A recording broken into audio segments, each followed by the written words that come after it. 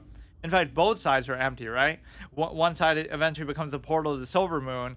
The other side, I forget what it is. I think for a long time it was just empty. What is it? The Bat Handler. There's a Bat Handler inside the Undercity. Yeah, what do you think this is? Retail, where there would be one in every little sub-town like this just to account for how lazy everybody is? There's a Bat Handler inside the Undercity. Head south to the road out of Brill, then make a west at the T intersection. The ruins of Lordaeron will be on your left. Go into them and then down into the Undercity. You can ask the Undercity Guardian there. Yeah, I love how most of their advice is just to ask other people. You guys also with the Apothecary Society. As if I had all eternity. Good one. He's like reviving somebody from his grave, or somebody's just waking up. What do you require? See what this guy has. Since we missed our meal from those guys, 243 is not bad. I'm very low on resources though, actually. Yeah, I should almost add that as a condition. We have so many different formats. I don't even want to go over what some of them are, but basically, like, you can't do anything outside of town. Like, you can't craft, you can't do anything. Not that I really have much resources to craft with, but at least we finally got to the bank, so.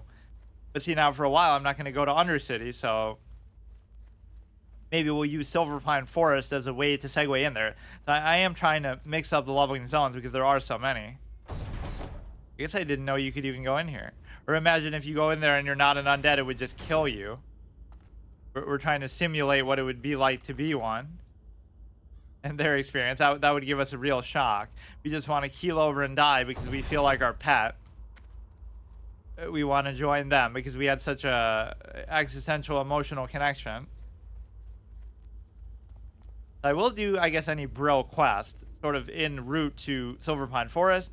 And as far as the third zone, there isn't one because, you know, this is the Horde, the unfinished faction, I guess you could say, right? Otherwise, you would have Lochmadon, Darkshore, and Westfall. As far as like the 10 to 20 zones you could try to do, and the humans get kind of spoiled with Red Ridge Mountains and let's try to clean this shit up for them a little bit. Red Ridge and Duskwood 2, although there are equivalents to that, like Stonetown Mountains. That Wingcliff DPS is on fleek, as they say, and then it's so stupid, but because I have nothing else to do with my mana for the most part, as long as you have enough to always do Raptor Strike, you're in good shape. The problem here is there isn't going to be a hunter trainer, but then again, I don't have the money for it, and until like level 16, you know, every once in a while we can stop back in Orgrimmar or find some other way to do it. They're not going to give you, like, you know, imagine being a druid. That's the whole ironic thing about the wetlands run too. The most annoying thing about it is you wouldn't even be able to do anything because, oh yeah, you get to level 10 in Elwyn, but you won't have any abilities along the way because you know, there is no trainer there. You have to go back to Darnassus every single time. The city that everybody hates and always make fun of. That, even as an Alliance player, that probably is the shittiest city. I don't like the design of it. It doesn't look that impressive. It's kind of underwhelming. It's out of the way. It's ugly. It's disorganized. It's hard to navigate. It's just shit. I hate it. Right, I think I did a little tier list ranking actually of which one of these last episodes. So I said like Stormwind is tier 1. I thought Undercity is very good. Ironforge is good. Orgrimmar is pretty good. Thunderbluff is I like it aesthetically and the music is amazing, but it's not super. You know, there's two layers. Like, you like the theme behind it and the actual navigation and how good it is to go through. Like, it's a little annoying having to go across the little bridges every time to get to anywhere that you want to go. The Bat Handler is in there, obviously. You'll find Innkeeper, and there's a few things I'm not doing, like I'm not getting rested experience. Although that shows you I didn't get any experience last time because, wait. Oh yeah, because it was just the Orgrimmar episode. So I'm not getting rest because I'm not logging out inside of a city. And even if I could, I would only be once. But this is from 2 weeks of just having not really done anything experience-wise. You'll find Innkeeper Renee inside the Galazan Tavern at the southeast end of the street running through town. In town, I guess you could say. Morganus, the stable master, can be found outside in front of the stable, strangely enough. Oh, he's saying it all mockingly. Now, the real function of the stable is for mounts here, but the fact of the matter is that Remember, I assume that would be, you know, she's going to acquiesce to you having pets. But see, that doesn't make sense because they don't have a hunter trainer. So it's like they kind of accept that their hunter is going to be passing through, but they don't at the same time. So the class trainer thing isn't even going to be relevant. Or look how few they even ask about. You'll find the mage trainer, Kane Firesong, upstairs on the landing at the Gallows End Tavern, which is on the southeast end of Brill. I guess he checked in too late to get a room. What? Upstairs on the landing. I don't know if that's some joke about him being undead or if it's like literally true. I guess he checked in too late to get a room. our enemy is abound. Of course, mage should be at the top. Best class, my favorite class. At the southeast edge of town, in most games too, I just love mages. Edge of town is the Gallows End Tavern. Go there and head upstairs. You'll find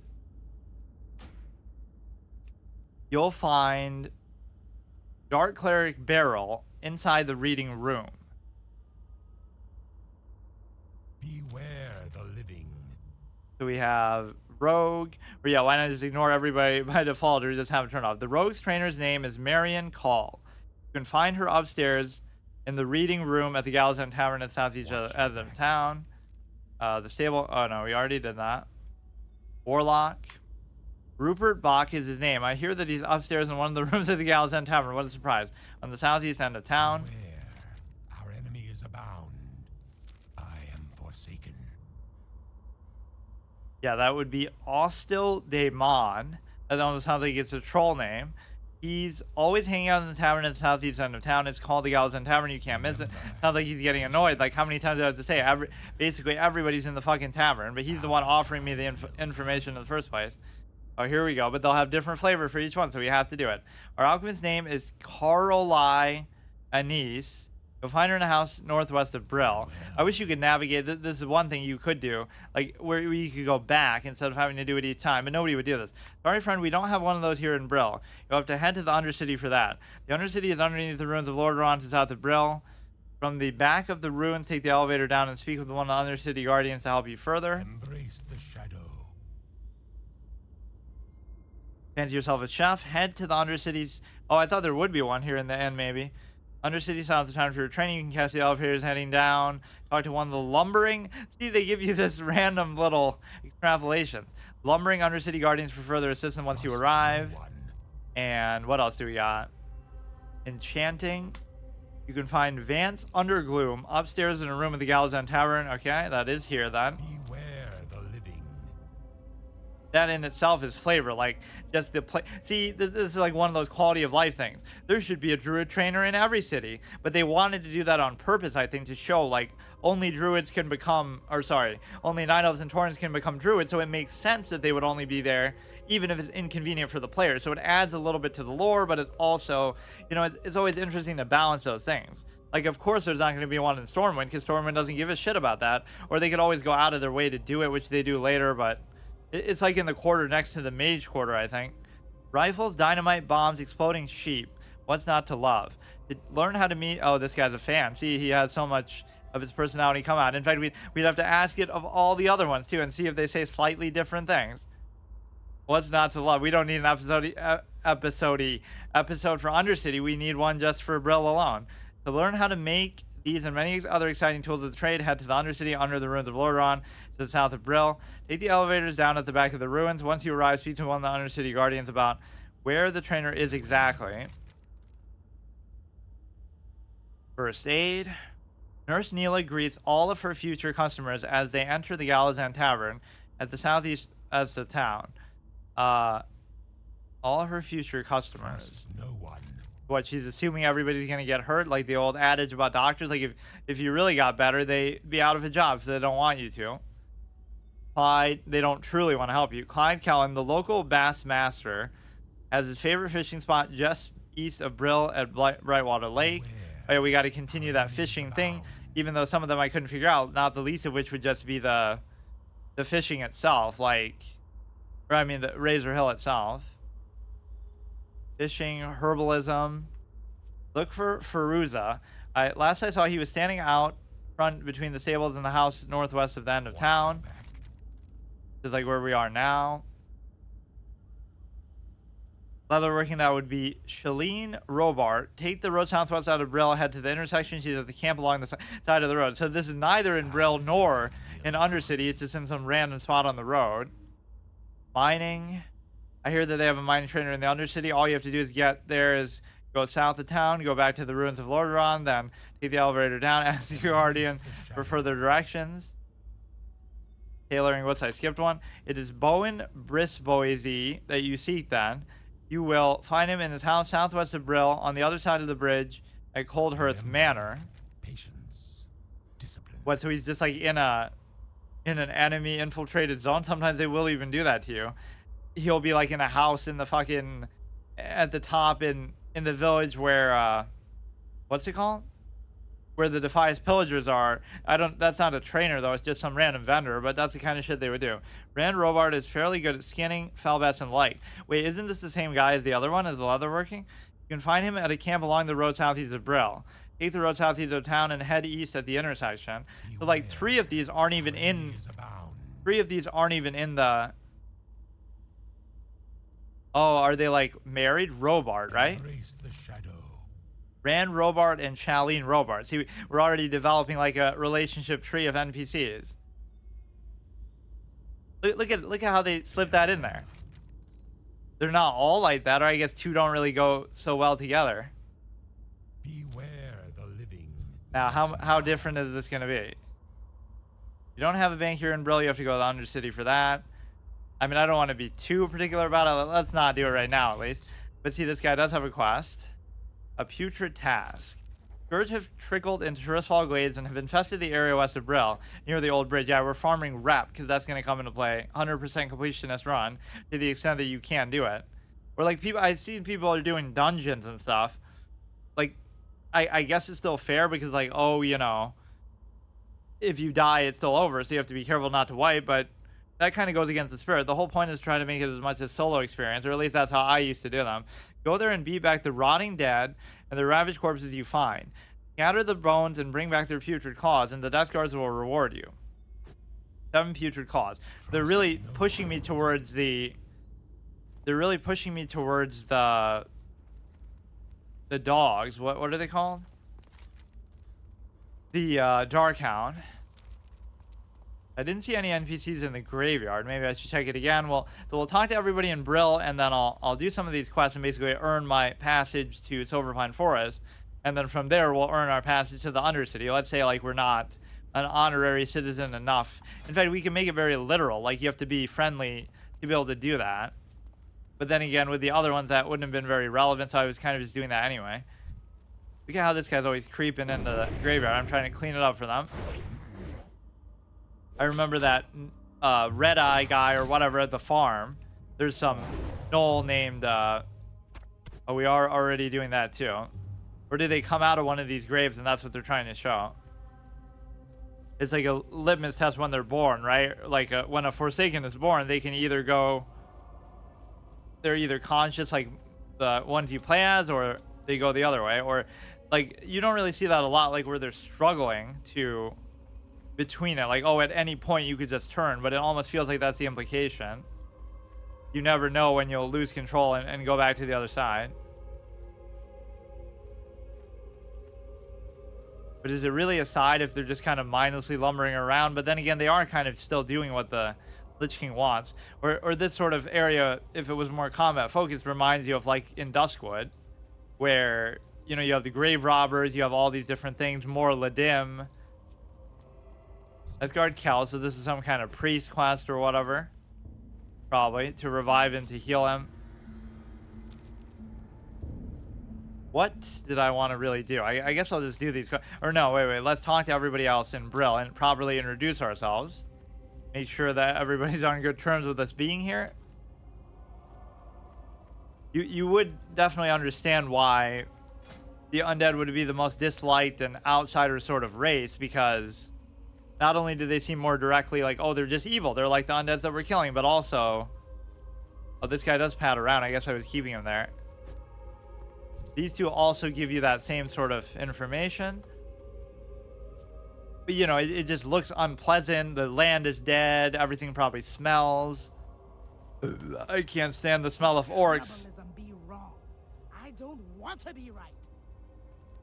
But that's one thing you at least have in common with the undead. How fitting to say that. I almost thought she was saying it relevant to this. Like, that would be reactionary great dialogue. Like, this cannibalism is wrong. Like, she's saying it because we're in an undead area.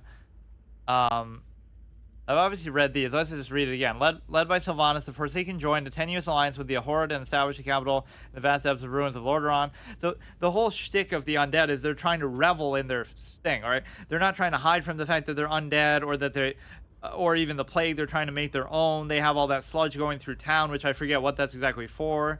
And like, they're not trying to move away from where all this shit happened and where they died and their kingdom fell to shit. They built their city right under the old one. They're sort of, you know, they're not trying to run away or hide from it. They're sort of even basking in what happened here. You would think, oh, I want to build my city somewhere else. I'll go to Arathi Highlands and do it or something to try to forget what happened. The Frostwolf clan seeks to drive out the dwarves of the Stormpipe Valley expedition. The Defilers seek to claim Arathi Basin. I mean, obviously, this is undead versus human. This is like, obviously, orc versus dwarves. This is orcs versus night owls.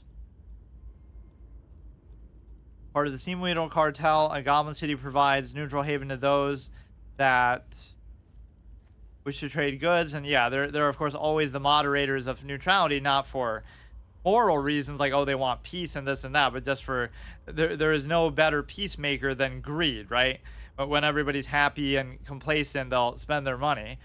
That's the sad reality. Even in real life, that's true, right? Why does the government and corporations really want everything to be good and well off and peaceful? Is just so that you feel like wasting money on fucking DoorDash while you watch Netflix or some shit all day. The Defilers seek to claim Arathi Basin, valuable resource for the Horde. Fierce orcs, or like the Edith Finch monologue that I went on that was pretty good. Like the different trees of civilization. Like, they had their food brought to them. That's why their civilization fell. Not like in terms of DoorDash and stuff, although that's fun to analogize. It's more like, or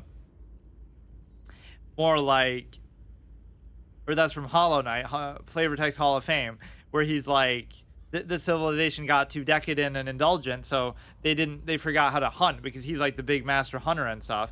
And so therefore, that was his whole point. What am I, like some kind of celebrity now or something? Warsong, fierce orcs of the Warsong clan locked in battle against the Silverwing Centennials. I just want to make sure I read all the flavor text. What else can we even learn or do anything? Like, I haven't crafted this stuff in a while. Oh yeah, now we sort of refresh our ability to get the mining nodes because of the simple fact that we can do the mining nodes because of the simple fact that it's a different zone. And not saying I got every single one in Duratar, but I guess I'm kind of satisfied with that. So we do have a limited number of resources just to discourage farming.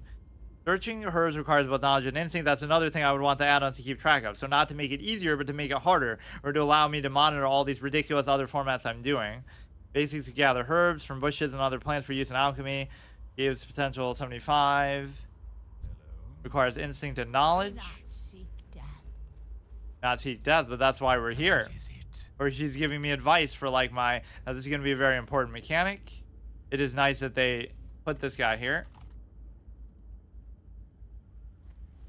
Remember. Yeah, she's giving me permanent advice. Do not seek death. What is it? Yeah, and there is sort of like a little blind spot in the lore from this perspective. There could have been, and I know it's hard to do, but there could have been undead of every race, right?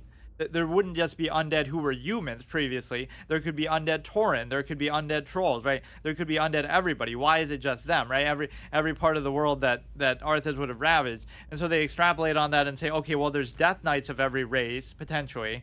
But that's not really how it works, right?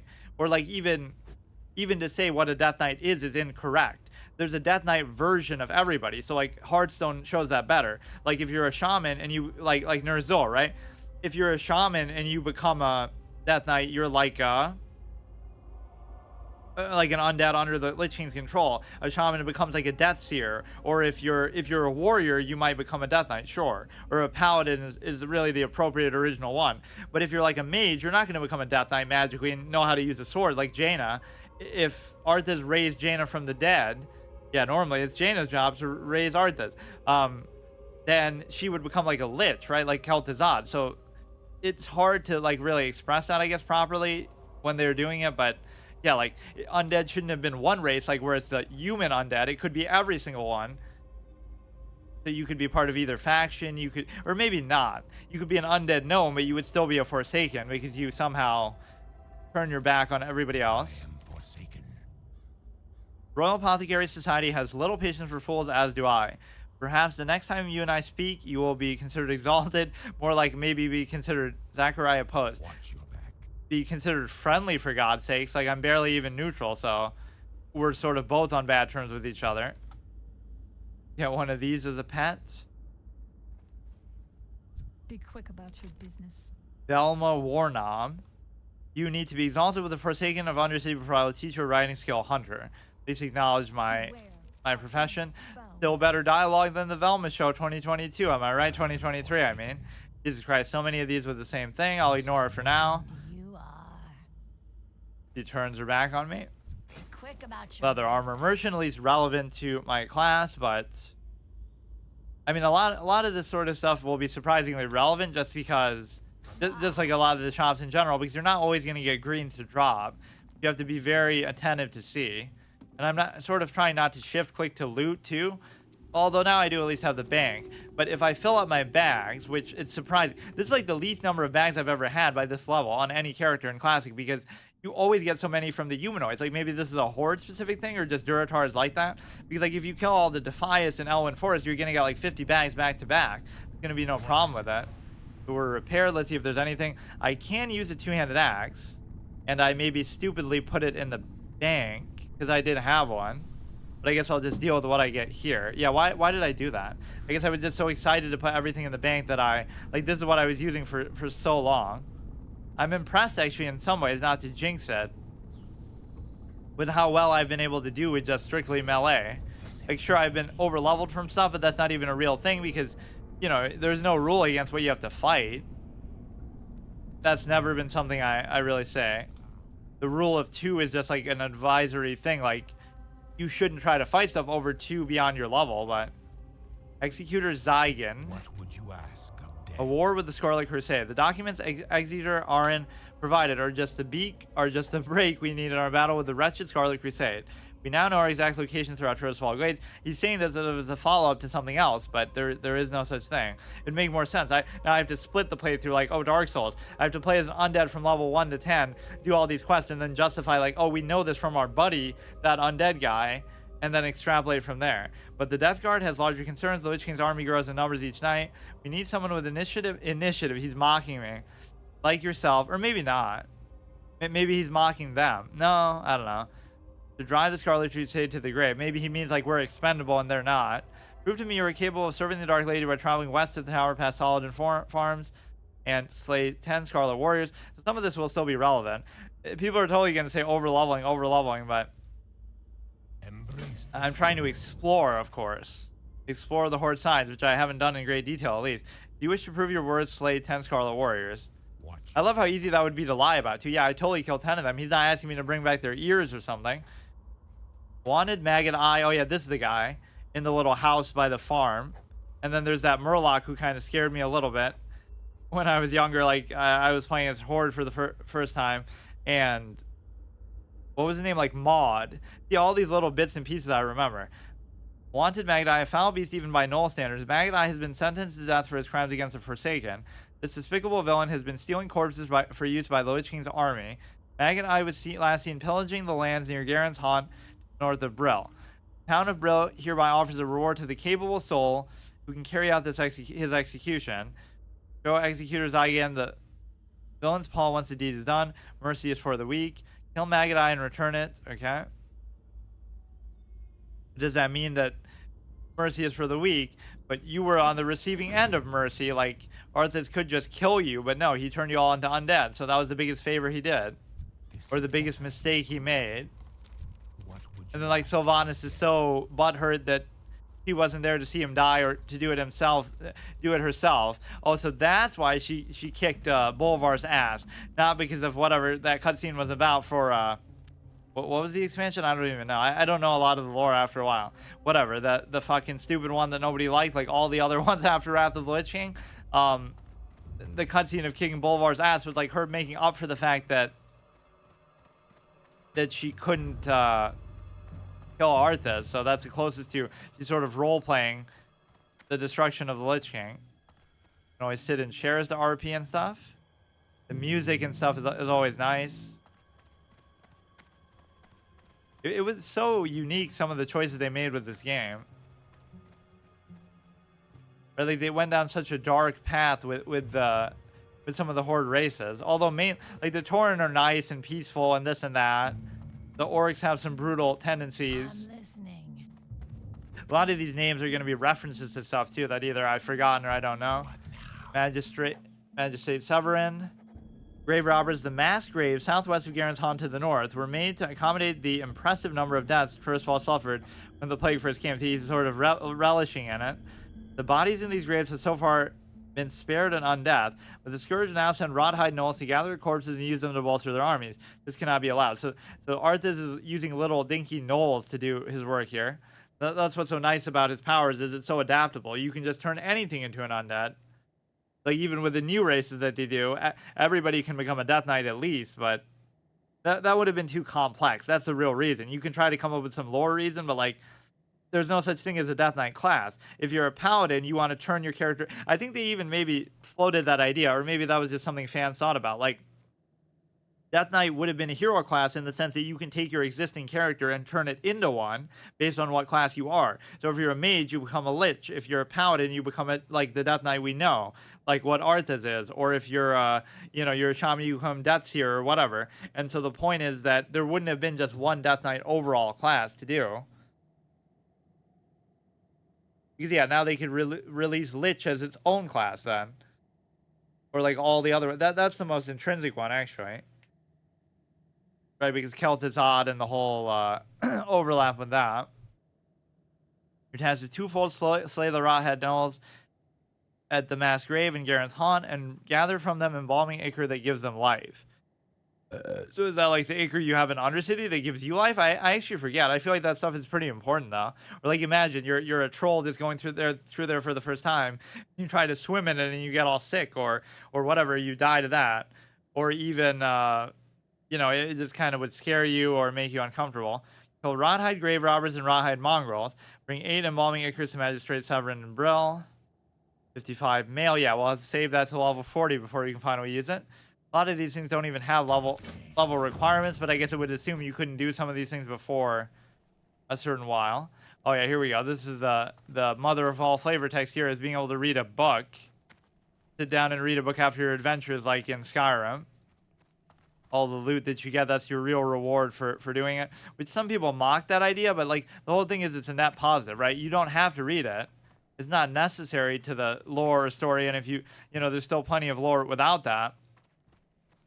But the fact of the matter is, it at least gives you the option, and it's the sort of thing I wouldn't do right when I first start playing a game, like how I didn't read the flavor text in this game, obviously, the first time I played it. But then over time, it's just there as a bonus once you do get immersed in it and like it. Satisfied charge of the Dragonflights. Satisfied that the small world had been ordered. Oh my god. Talking about Ysera and stuff. Okay, I'll be back in a sec. Now I can use that as my AFK screen. Actual, final, first ever WoW piece of art. And the Hearthstone art was so delayed. Like, how did I not do that? They sort of do it on a whim sometimes. This doesn't count as like truly logging out. Like, just so it doesn't seem like, oh yeah, something accidental will happen. Somebody will do an infernal pull to fucking Brill instead of to Goldshire, which I forget how that works. I should probably learn how that works just for the sake of it. Yeah, that's why I didn't play as Alliance, truly. Maybe this is a mystery that's still yet to be solved after 20 years, like the meta in Luigi's Mansion Super Hard Mode, where you can't suck the purple ghosts if they have more than 0 health. And I guess if you know, the fact that you have to tap the little elemental and stuff. Oh my god. Charge of the Dragonflight. Satisfied that the... See, this is such a good dynamic way to introduce lore, too. Like, you don't have to sort of spoon-feed it to you or give you a cutscene or even give you dialogue. You can just choose to read a book randomly. There's some good spots where there are a ton of books, too. Even the Scarlet Monastery fucking dungeons have a lot of that. Satisfied that the small world had been ordered and that their work was done, the Titans prepared to leave Azeroth. However, before they departed, they charged the greatest species of the world with the task of watching over Kalimdor, lest any force should threaten its perfect tranquility. In that age, there were many dragon fights. There were 5 fights that held dominion over their brethren. It was these 5 fights the Titans chose to shepherd the budding world. But yeah, that went so well, right? Am I right with Deathwing? Like a failsafe, if everything goes to shit, just kill everybody. It was all part of their plan. It was those 5 fights that the Titans chose to shepherd the world. The greatest members of the Pantheon imbued a portion of their power upon each of the fight's leaders. These majestic dragons, as listed below, became known as the Great Aspects or Dragon Aspects. Amunthul, the High Father of the Pantheon, bestowed a portion of his cosmic power upon the massive bronze dragon Nozdormu. The High Father empowered Nozdormu to guard time itself and police the ever-spinning pathways of fate and destiny. The stoic, honorable Nozdormu became known as the Timeless One. So he doesn't really go evil at any point, right? Or maybe later, who knows? Everybody will eventually do it, and then they'll say, oh, it's the old gods who did it.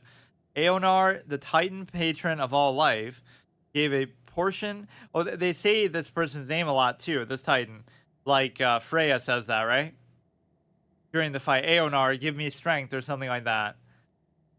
The cool little in references to the Red Leviathan, Alexstrasza. Even, and it fits with, like, the whole wildlife and grass and whatever.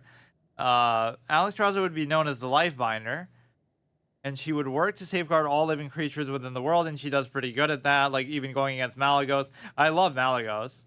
He's like one of those misunderstood creatures. Like, his whole motivation is, oh, mortals shouldn't use magic because they only cause trouble with it. They summon Sargeras and they destroy their own lands and they fuck everything over and summon demons and create wars and all this kind of shit and open the dark portal. And it's like, yeah, Malygos is the bad guy, by the way. Known as the Lifebinder, worked to safeguard all living things. Due to her supreme wisdom and limitless compassion for all living things, Alexstrasza was crowned the Dragon Queen and given dominion over her kind. Does that mean that she was like the queen of all the different dragons too at that? Anar also blessed Alexstrasza's younger sister, the little green... Oh, no. Wait. The lithe green dragon Ysera, with a portion of nature's influence. Ysera fell into an eternal trance, bound to the waking dream of creation. Oh yeah, that was an expansion idea too that was floated. Like the Emerald Nightmare is what it would be called. I think that was an official thing too they talked about. I think there was even like a cover art for it maybe that I saw. Or yeah, there'll be some fan thing that I confused for the real thing, but it makes sense. Like you would go in the Emerald Nightmare and that would be the basis of it. So instead of doing stuff like that, they sort of play around with it, right? Like Battle for Azeroth was basically like the South Seas, like where you were trying to go to some of the same places like Kulturas and stuff. With a portion of nature's influence, Ysera fell into a trance. Bound to the waking dream of creation, known as the Dreamer, she would watch over the growing wilds of the world from her verdant realm, the Emerald Dream. There's a lot of fucking lore in this. This is actually pretty good. How much can you cram into a mere 8 pages? Norganon, the Titan Lore Keeper, yeah, that's me. And the Master Magician. Oh shit, I'm a big mage fan too. Some of this I'm sure I know, but I've forgotten. Granted the blue dragon Malygos, everybody's favorite, a portion of his... And his voice acting in the Eye of Eternity is one of the most badass things ever too. It's like Liquid Snake from the Metal Gear Solid series, which I've never even played, but supposedly that's him. And he has so many badass lines. You wish to reclaim Azeroth's magic, then you shall have it, as he fucking blasts you with something. Granted the blue dragon Malygos a portion of his vast power. From then on, Malygos would be known as Spellweaver, the guardian of magic, which in a certain sense, and hidden arcanum. In a certain sense, he stayed true to that. Hasgorat, the Titan shaper and forger of the world, bestowed some of his vast power upon the mighty black worm, Maltharion. Here's where it all went to shit. This guy should be held to account for that. The great-hearted Neltharion, known afterwards as the Earth Warder, was given dominion over the earth and the deep places of the world. How fitting. He embodied the strength of the world and served as Alexstrasza's greatest supporter. So how did that relationship go so sour then? He felt betrayed by her somehow. I forget. It was all during the events of like, uh, it was something to do with Ajara. Like she was doing some shit, and then, or that's like when he made his move and betrayed the other dragons. Thus empowered, the five aspects were charged with the world's defense. Titans' absence, with the dragons prepared to safeguard their creation, the Titans left Azeroth behind forever. Unfortunately, it was only a matter of time before Sargeras learned of the newborn world's existence. Look at how much fucking lore is in this book, dude. You're name dropping Sargeras, all the Titans. It's just like so fucking short, dude. 8 pages. You just cram so much shit in. So you wouldn't know who a lot of these people are, but. And of course, they try to add like some retcon, deeper explanation, like the reason why. Like, this was totally not in the lore at the outset, but it's maybe a cool explanation. The reason why the Titans cared so much about this world in particular is because, oh, there's like some Titan soul. Oh, that kind of scared me. What the fuck was that? That's just like a bell that happens on every hour, and then like some random animal dies. What was the sound after it? Jesus Christ. And it's telling me to wake up and get the fuck out of here, I guess. Jesus. Okay, I'll leave. Is the fact that like there's some Titan soul in the heart of the planet that they're trying to stop from coming to life, or there's some old god spirit that I don't know what the fuck it is, something to do with the Void Lords and stuff. So the Titan soul of Azeroth is very strong, and they kind of, Targaryen wants to destroy it so the Void Lords can't use it, or the Titans wanted to protect it or something. I don't know. They would have been better off just destroying it themselves and never creating life on here in the first place.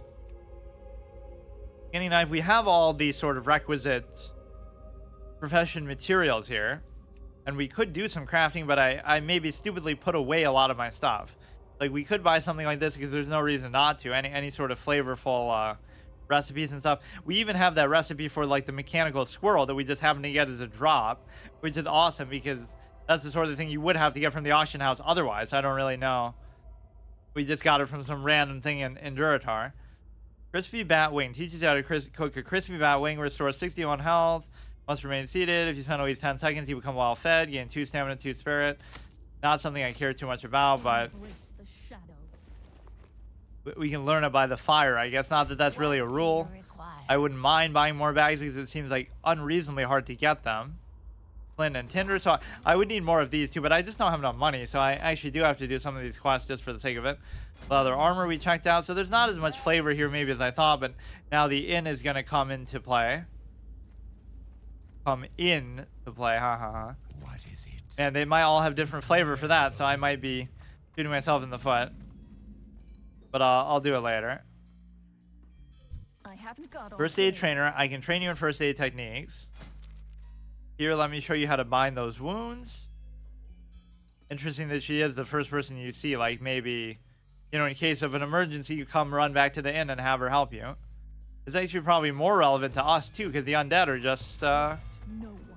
invincible anyway. In fact, maybe them coming back to life makes the most amount of sense. Like, what is even the in-lore ruling of that? Because, like, didn't Sylvanas try to jump off and kill herself of Ice Crown? So then she would have died there, but then some lore retcon bullshit comes to save her, or they can't die anyway, so it doesn't matter. I guess it's maybe like a ticking time bomb. Like, I'm thinking of some other series when I'm saying that too. Like, every time you die, oh yeah, like Dark Souls, right? If you die, you still come back, but then with the more deaths, you never know which death, especially as the player, if you're dying like thousands of times against the same boss or something, you never know which one of those is going to push you over the edge and make you hollow. It's the same thing here, right? If you die for your 5th time, that might be the one that actually makes you one of the Scourge's minions. Not waste my time, hunter. But I am a melee hunter. Can I acquiesce to your capabilities? Like just cross over. Cozy fire. So I also have that condition of having to, you know, destroy stuff in a fire. It doesn't have to be like this big of a fire, but let's see. What else do we have as far as cooking stuff anyway? Don't rub it in my face about the fucking ammo here that we can't use ever. People are going to question, like, oh, how come you can throw bombs then? Or how come you can do profession stuff or have pets? But, you know, when I say melee only, it means I just can't use my bow as far as the class is concerned. But obviously you can do everything else. per baked eggs. So some of these are actually going to give you food buffs. That's the kind of meta level you got to get to for some of this. Coleman Farthing. I hope you're well, all things considered. Except for a smell. So very few people acknowledge the fact that I'm a troll, right? Rather than a undead, which you would normally expect to see here. And also, a couple of them acknowledge that I'm a hunter, but that's just like generic fill-in text because that's what it would be anyway, right? No matter what class you are. Yeah, I want them to say druid, like that's nothing unusual, or like we wouldn't be at odds with each other to, you know, just the fact that undead are a blight on the land, even the good ones. So for a spell and hear my tale. It's a tragedy, of course, but one I hope will end in revenge. That's in the family. Oh, this is a good place too. Some of this stuff will be relatively level appropriate too, because even if they're like 10s, 11s, 12s, I mean, how high could it possibly get me? I don't even care if it doesn't give me experience. I'll do a certain amount of this to work my way to Silver Pine. I'm certainly in no rush in this way through. And eventually it's going to even out because, like I always say, it's going to take forever to level at a certain point, and I'm not going to get rested experience.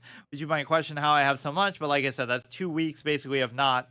Wait, why is it 2 weeks? Oh, because like the first week was, you know, we just did Orgrimmar, and then the second week is till now. So of course I'll use it all up today probably, but Agaman Mill was the most prosperous family in Tristfall Glades. I used to work in their mills before the plague.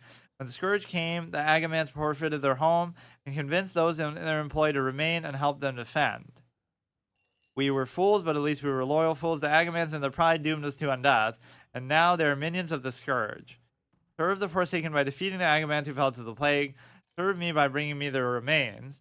Bring Gregor's remains, Nissa's remains, Thurman's remains. So this area could be a little bit scary, and not just because it's the undead zone, but there's a lot of shit going on there. Delvin Agaman was the younger brother of 2 sons in the Agaman family, and in life the two could not be more different. Thurman was tall and gentle, while his younger brother was weak and sharp-tongued. When Agamemnon fell to the plague, I was not surprised to hear the Devlin was quick to succumb. His mad chattering can be still heard on the road leading to Agamemnon Mills. So I don't want to accept quests that are going to be like dungeon quests and stuff because I don't want to abandon any. But like then we won't have enough room. And of course I'm not going to do them, or I could do them if I'm a higher level and take a fucking chance. But you know, I'll try not to accept the ones that I know are going to be like that. So like the RFC ones I didn't do. Mad chattering can still be heard on the road leading to Agaman Mills. I'm collecting the remains of the Agamans, and I want poor Devlin. Find him, destroy him, bring me his bones. Trust no. So, I mean, that could have just been lumped in with the other quest, too. Like, why do you have to have, you know, bring me all the Agamans? Oh, and there's this one other one that I didn't mention. So, these are all green, which is fine with me. I mean, What is it? rest your weary bones. I guess that still applies, but, you know, what can I do at this inn? Waste my time asking me stupid questions, you could say. You know, she means it in a more literal sense for everybody else. What can you do at an inn? Well, you could stay at an inn, you could rest there comfortably. Because of this, you will become well rested much more quickly than you would in the wilderness. When you become well rested, you learn more from experience, kind of breaking the fourth wall a little bit. You may speak with an innkeeper to get a hearthstone and later use a hearthstone in order to quickly return to that inn. Dark lady, watch over you. The whole, wow, the way she said that. The whole idea of that is actually not true, though, that flavor text. Look at her outfit. Can you... I want to roleplay as her. I don't know what exactly that is in the world, but that looks beautiful. Good RP gear, like you'd get a tuxedo or something for an orc. That always looks nice. Like she's saying you can talk to get a hearthstone, but only if you destroy it in the first place, which I don't see why you would ever do. So I'm just basically I haven't used it. I'll probably never use it, but I certainly won't change where it goes just for the RP of it. No. For the fact that you're not allowed to. Goodbye. I am forsaken. You're not allowed to. Yeah, do I get to say I am a forsaken troll? Because it even says that, right? We're exiled trolls. Yeah, like I don't go around fucking running my mouth about that. Like the undead act like they're so tough and badass, but they're sort of the. You know, they want to be seen as victims too. Like, oh, look, we're worse off than everybody else, which they objectively are, but still. So this, you have to do some quests where you poison them and shit. There is some pretty dark stuff to do with the undead. I feel pretty. Oh, so pretty. Oh shit! Hey, we just spit in his face. I wasn't expecting that. This is something of Duratar. Like we feel right at home. I don't know what that has to do with being in an inn like this. This guy's all sneaky position. Speak quickly. Of course, I would have gone here and killed all these NPCs as an alliance player normally, because that's just what degenerate people like me do. Well met, Hunter, my advice to you is this: is travel the world, be wary of magic, for it will burn the untrained. But yeah, we'll be using this very magical spell called Wing Clip, where we spam most of our mana and do most of our damage from that, because it's the least spammable. Although it doesn't do obviously very much damage. But somehow that's like spamming Hamstring as a warrior. Which honestly, there was some time where people would actually do that because there was nothing else to do with their rage, right? If you're getting enough rage and you're doing Heroic Strike and everything else all the time. The chill of death. It's so cold now. The plague of undeath crawls through my veins like an icy serpent. The mindless state will be upon me soon. That's what they call it officially. But no doomed destiny will prevent me from serving our Dark Lady. When the call arose, I sewed body bags for the fallen soldiers of Sylvanas' mighty army. Now my hands shake from the chill. Like anytime you talk about Sylvanas too, you think of like the whole Dreadlords, right? The Dreadlords would be even afraid of her because she fucking completely dominated all of them. And obviously, Very Mothras kind of held his fire for a bit, and then eventually tried to betray her. But I don't know what happened exactly with that. That was like in Cataclysm or something. And then I assume they kill him. I think that's where you hear Sargeras' voice too, right? You have failed me, Very Mothras. Now my hands shake from the chill. If you would bring me 5 dusky pellets and some coarse thread, I could sew myself a blanket. Help me so that I can continue to serve the cause. But just because you're cold. Just cast a fire spell. Have the mage teach you something. Fucking fire armor instead of frost armor. Bring 5 dusky pellets and some coarse thread. Now that's like a pay to win, buy your way through the mission, because coarse thread is just going to be something you have to get from a shop. Adept's cloak. So none of this stuff is going to be good. Sorry, you'll have to search the McLaren for that one. Ha ha ha. She left it on the car seat. So fucking stupid. People overuse shit so much. That's one thing I don't like about XQC's community. Like, of course, when it's that big and lowest common denominator and stuff, but they'll take something that's like super old that everybody's already heard a million times, and just because they get exposed to it themselves or for the first time or because XQC reacts to it, now they'll act like, oh my goodness, what a new funny thing, and they'll spam the shit out of it, overuse it, like Bing chilling or something. See, they take the time to have these objects in the world, but that's one thing I always want to see in a game like this, is like where you can put an object physically in the world. Like I can drop it and then you would see it there, rubbing in our face what it's like to have a pet. But the relationship that a hunter has with their pet is very different than the sort of pragmatism of the warlock. They just do it in an ends to means Machiavellian sense, right? Very cold, just to the point, whereas we do it in a much more dynamic, you know, we train them, we give them specific abilities. It matters exactly which one we have. We can only have one at a time, or we can switch them out, but not as, basically warlocks don't give a shit about their pets, and we do, right? It definitely feels like more like mercenary work instead of a real relationship. Speak quickly. I've no time to waste on the likes of you, hunter, warlock, trainer. I am forsaken. You're no warlock, and I have no time for you. Be gone. I'm listening. Okay. Embrace the shadow. That looks very cool. Make sure we don't miss any books either. There's normally not anything in the shelves. In fact, the texture on that looks pretty bad. Like the way that it's clearly just a generic lump of stuff. They do reuse textures a lot, but I guess that's just an MMO reality. Like oh, here we go. More stuff about dragons. Now, of course, you might think, oh, why would the undead care about some of this stuff? But a lot of this stuff is from their human days when they were still intelligent, of course. Just brain dead zombies, am I right? Speak quickly. Journeyman, it could only be the Horde. Greetings, traveler. Care to delve into the mysteries of the arcane? Advanced Undergloom. Enchanting is the art of improving existing items through magic. Item potential skill requires dust and essences found by disenchanting items. Which is what I did do on my mage, actually, but I don't remember after a while if I really pursued it. I am forsaken. Yes, Hunter. You do look really cool. Speak. But like some of the music is creepy. Like when I was sitting in some random house in Duratar, right? Nothing to do with the undeads or being in Turrisfall Glades. I'm sitting in like somebody's house, and then it starts to play this really weird, creepy music. Like, I don't know. It doesn't really fit with it. Like it won't play here. It'll play this upbeat, happy music almost that we just heard. I am forsaken. I cannot train you. You need to talk to your class trainer. Sylvanas. At least she's relatively nice about it. We've actually gotten a load of quests, and I don't mind doing them. Whether for rep or whatever RP I'm trying to do with this. Just sort of work my way to Silver Pine without going there too quickly. So I won't worry about Thunder Bluff or... you know, I kind of want to explore all the starting zones, but you know what this whole experience makes me want to do, which I won't be able to do because they'll probably take the game offline before that happens. But like, I want to do like a class of every of different like character build specs and stuff, right? Like, oh, so I want to be a mage who can only use arcane, or I want to be something else And you are. very specific. Herb pouch. I mean, healing potions are pretty good here, but I don't have enough money for them. I mean, that's actually pretty worth it to do because it's so hard to find these. 140 to 180. So I mean, it's not like I'm gonna get rid of the other one. This will be how OCD I am. That's like our lunch for the day. Is just a little other fucking the other frog there. What a lucky catch that was, though. Look at them. The strong prey on the weak. Everything's gonna remind us of our own dead pet.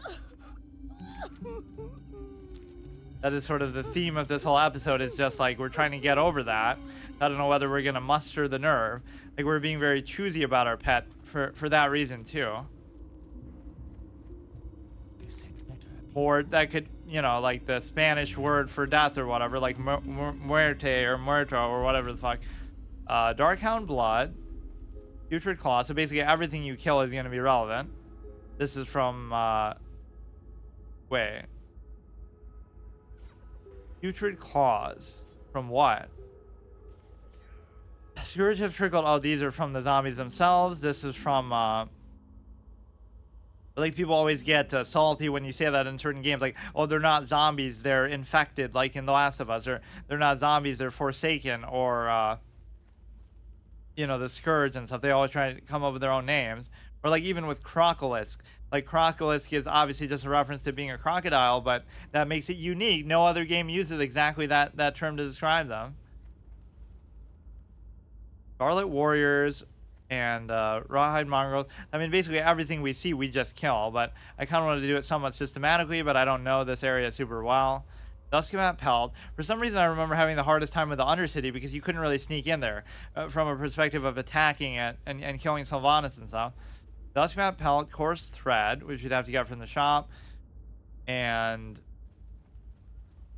Agaman Mills. Like it's gonna send me basically everywhere. Let's start by killing these, I guess. Yeah, we start off with a nice wing clip, which is always good in case you do have to get away or something unexpected happens, so not too big of a surprise. Of course, wing clip does take up a certain amount of mana, so that's going to be a factor.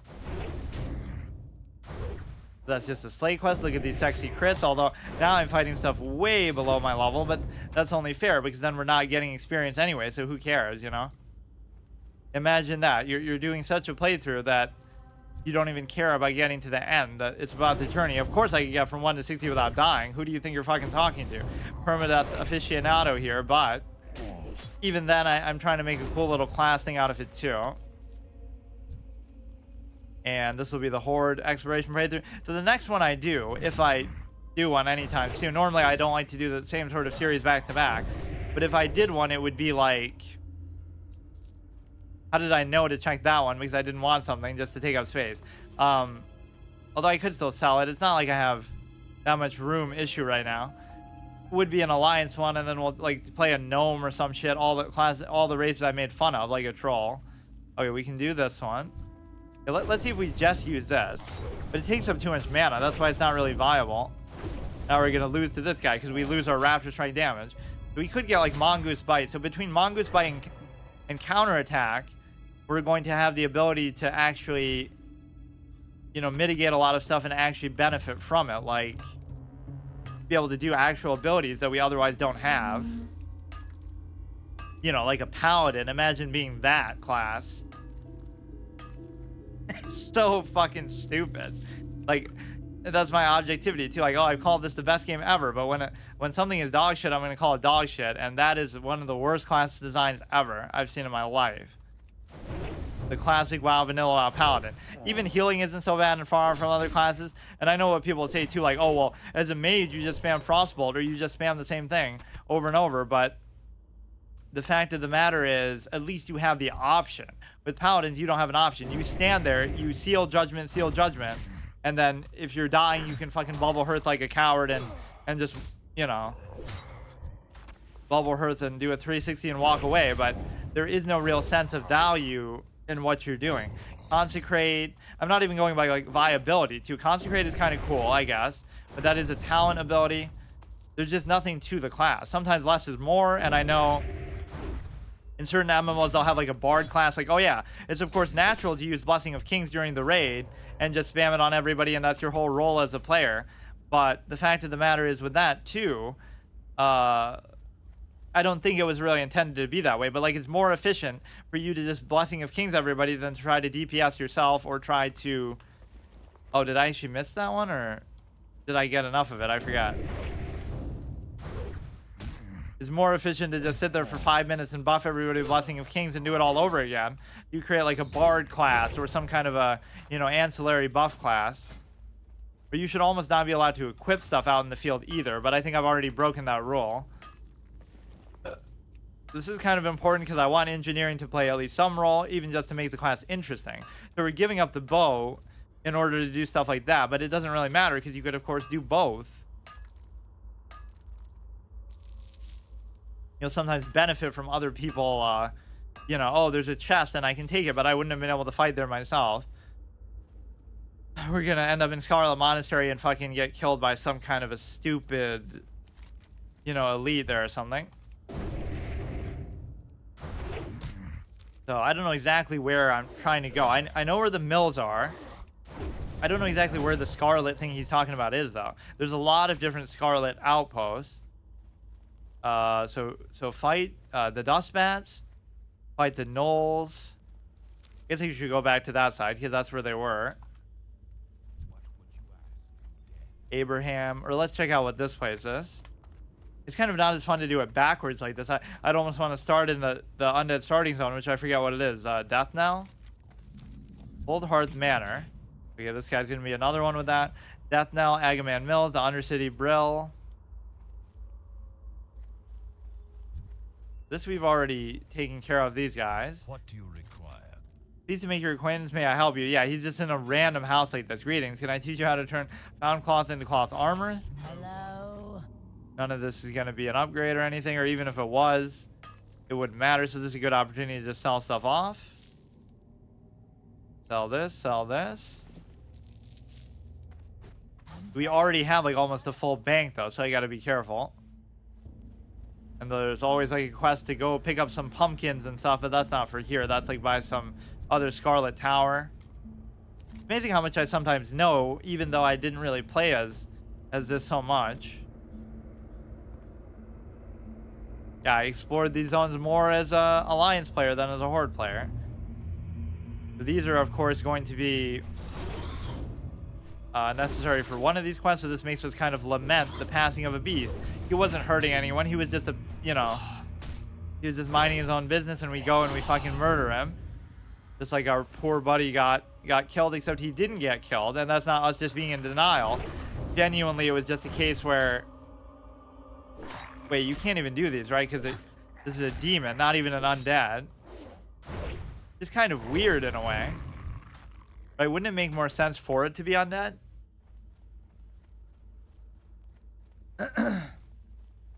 Get the Darkhound Blood, we can get the Dustbat Pelt. Hopefully this won't be so low drop rate like the stupid thing in the river, the Crocodile thing for the one dead clown whose mother we brought the thing back for. We can check out the Scarlet Place. Now this is the one like closest to Undercity, right? We might be doing them out of order. I don't know why I'm so anal about doing that. I have enough room where I don't have to worry about it, although I say that. It's always good to do this at least once. Like how light this is on the UI and stuff too. Even that I only have just because I want to see all my sexy parries.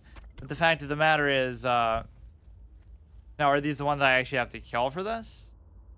Scarlet Warrior. Where does he say?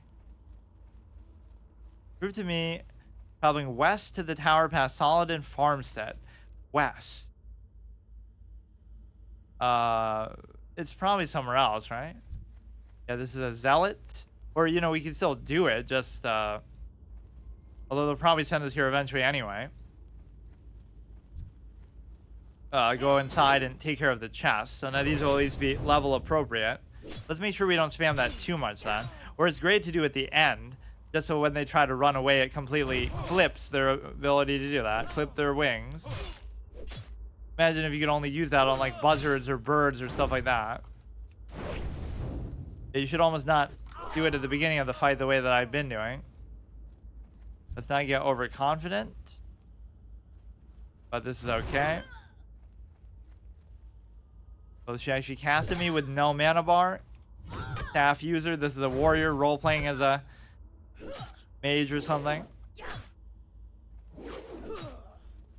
I kind of don't even like the red text, but we got to see how often we're pairing, which is still around 10%. Let's see if it's gone down by us leveling up. It goes like slightly up randomly, but as long as it floats around a 10% chance, so every 10 hits that we endure, we'll be able to do counterattack, and every like 5 hits we should be able to do, assuming this is around a 20% dodge chance, only 16 between our agility and between our aspect of the monkey and stuff, you'll be able to do mongoose bite. It might not seem like a big deal, but that'll be a big part of our rotation as far as damage. Just try not to aggro too many of these together. Always use path of least resistance. Yeah, see, oh, there's a mongoose bite, which I think I can actually learn already, right? Maybe I just didn't have enough money for it, but I guess it'll be a while now before I get that. Yeah, I'll auto loot for a while now. So we'll kill the dude in here, take the chest if there even is one. There normally are, just for the fuck of it. Open world dynamic exploration, like how I found that one cave that I didn't even know existed in Duratar somewhere like up here with a bunch of burning blade. I didn't even know what that was. What is the mana efficiency exactly? 40 versus 25. There's no reason to spam it really, unless you just want to dump your mana or you want to kill something quickly. But yeah, it's objectively better than even Heroic Strike there, because that kind of couples with your auto attack. This is a genuinely spammable thing. Although I guess then we're comparing it to Hamstring. I guess you still do have to kill these because I don't want to stick around with their aggro ranges too much. Do it in like an RP intensive way too. Like I have to kill every single one of them just to consider the area cleared, even though I'm not. Kind of tempting me to just go to Silverpine Forest, but there's no point, I guess, in really doing that.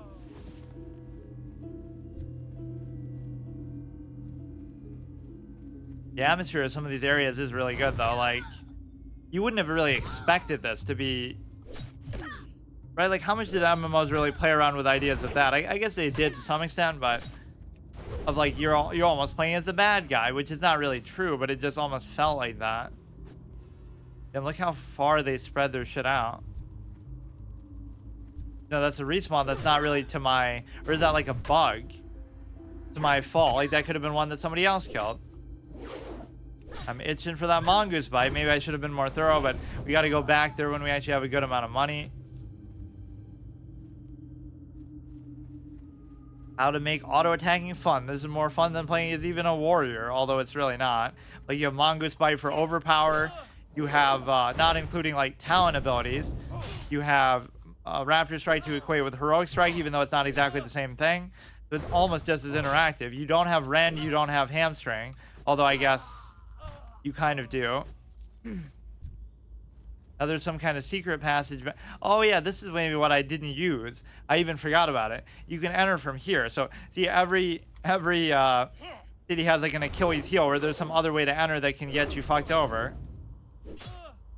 Although, like, how do you do that with Stormwind? I forgot. You can enter from the tram through Ironforge, but then the fact of getting through Ironforge is itself very difficult. Go through the back door here. You can go through the South Fury River from Orgrimmar. So I guess in that sense, the Thunder Bluff is the hardest to get to, because you have to do it in such a way that there's like another elevator, but at least it's very secure. Like, you know who's going up and down. The best security system ever is just verticality, height. I don't even want to discover that because we're not in that mood right now to do another city thing. Yeah, every other episode we'll spend 5 hours in Undercity, then we'll spend 5 hours in Thunder Bluff, do the same thing. Maybe I should only be allowed to go to... No, I won't say that, but I'll only be allowed to go to Orgrimmar, and unless I make another character, then I can go to the other cities. I can still go to these areas, but I can't necessarily do that. Speaking of going through the back door, that just gave us an idea. Eureka moment in RP. Maybe the better way to attack this would be the same way. As we notice the fatal weakness in their structure. I should maybe have the other one equipped too, but I feel like I shouldn't really need it. Look at all these sexy parries, 3 in a row. So how many counterattacks would I have been able to do? What is the cooldown? Only a 5-second cooldown.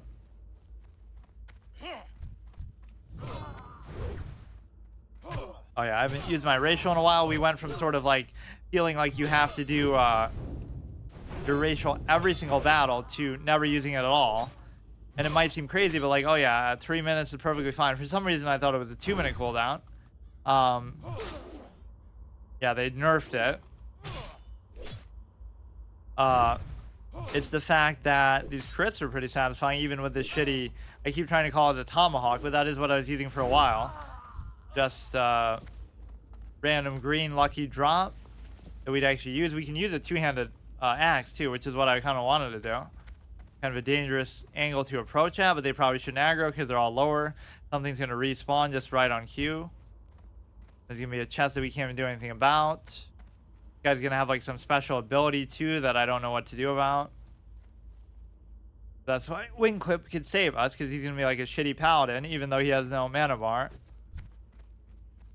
Or you kind of do need the thing here.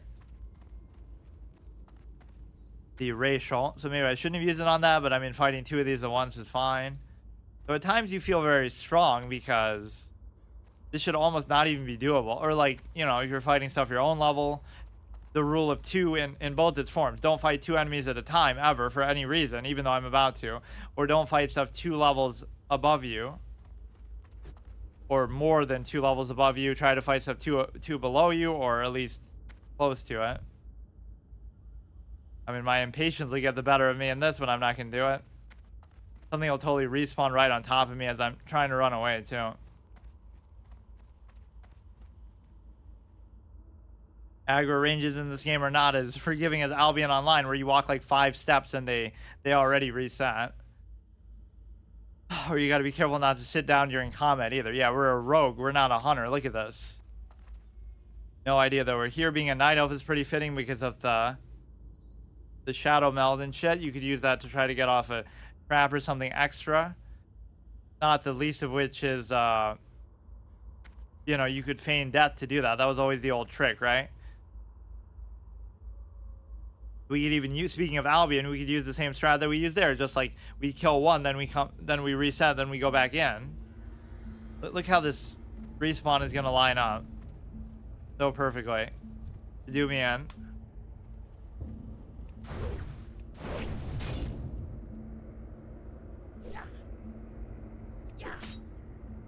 To have to do a first-person combat. Sometimes you don't really appreciate the character models in full capacity if you don't do this. And of course, we seem like a fucking giant by comparison, which I never really did appreciate how big exactly trolls are. Okay, so the ability is up. I don't know whether we're gonna get a respawn here. I'm a little bit worried about it.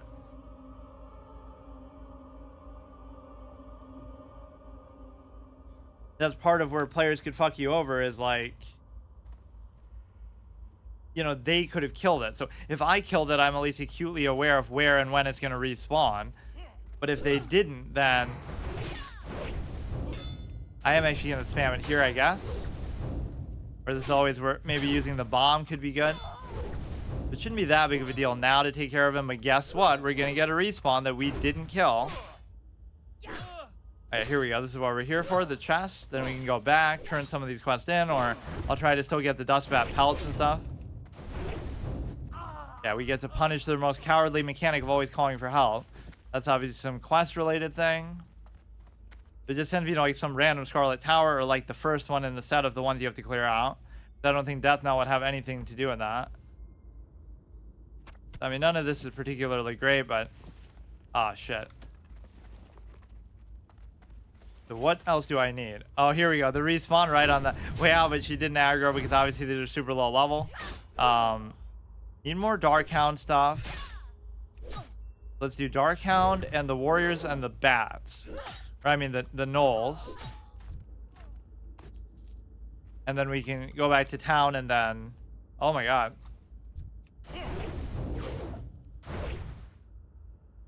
Really teasing me with that mongoose bite. I don't know when or if I should be allowed to go back there. We should go back with a pet to sort of show its face too and let them meet and greet the hunter trainer and stuff. They were kind of disappointed to see we didn't have one. It's like, you're coming here to learn how to feed your pet and stuff, but you don't even have one. But, you know, we didn't want to talk about it, so they just let it go. But we don't want to look like a total fool. Or we're so strong, we're trying to learn. If you're nothing without your pet, you don't deserve one. You shouldn't have it, right? Isn't that what they say in fucking some Spider-Man or something? If you're nothing without your powers, you don't deserve them.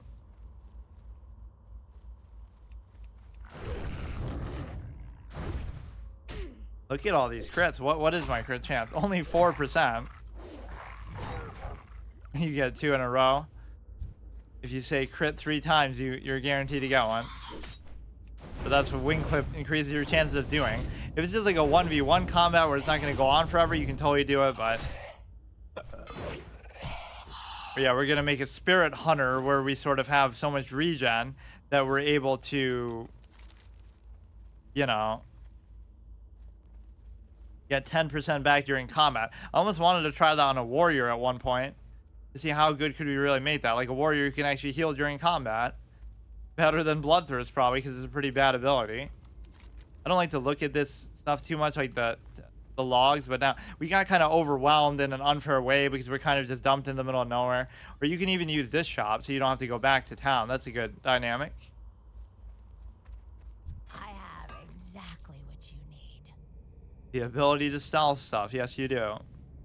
Sell this, sell this, sell this. So this avoids having to burn it, but you could just burn it in there, except I stand corrected because unless I mean that guy's torch, there is no actual fireplace here. We sell all this. And, okay. We need the Rothhide Knoll stuff, and we need the Dusk Bats as well. And then we'll do the Agaman Mills and the Warrior one. Kind of separate from that. We'll turn a lot of stuff in. Now, I don't know whether I got this one already. I'll assume I did. In fact, I'm pretty positive I did. So we can't get the same exact node twice, or even if it's in the general vicinity. Like, we've already gotten one around Brill, so we should count that as like, okay, we in fact got 2, but they were a little spread out, so that's fine. Never walk between enemies like this, but I just don't care. Lost Soul, rare spawn. We did fight a rare spawn somewhere in Duratar, right? I forgot what it was, though. Or was it the Echo, maybe the Echo Isles? We have something in common. We both just kind of wander around aimlessly. This peak cloak, I guess that's good enough of a rare for this level 6. But no, I should totally try to make a point to... What the fuck? What is that? Makes it seem less rare. Is that a bug, or are there really meant to be multiple just like that? It'd be one thing if it was just an enemy type that wasn't rare, but we weren't satisfied with that last one, you see. Or she just respawned immediately for some inexplicable reason. Where were the Rawhide Knolls? They were somewhere on this other side. Oh, yeah. You gotta kill a bunch of Dusk Bats as well.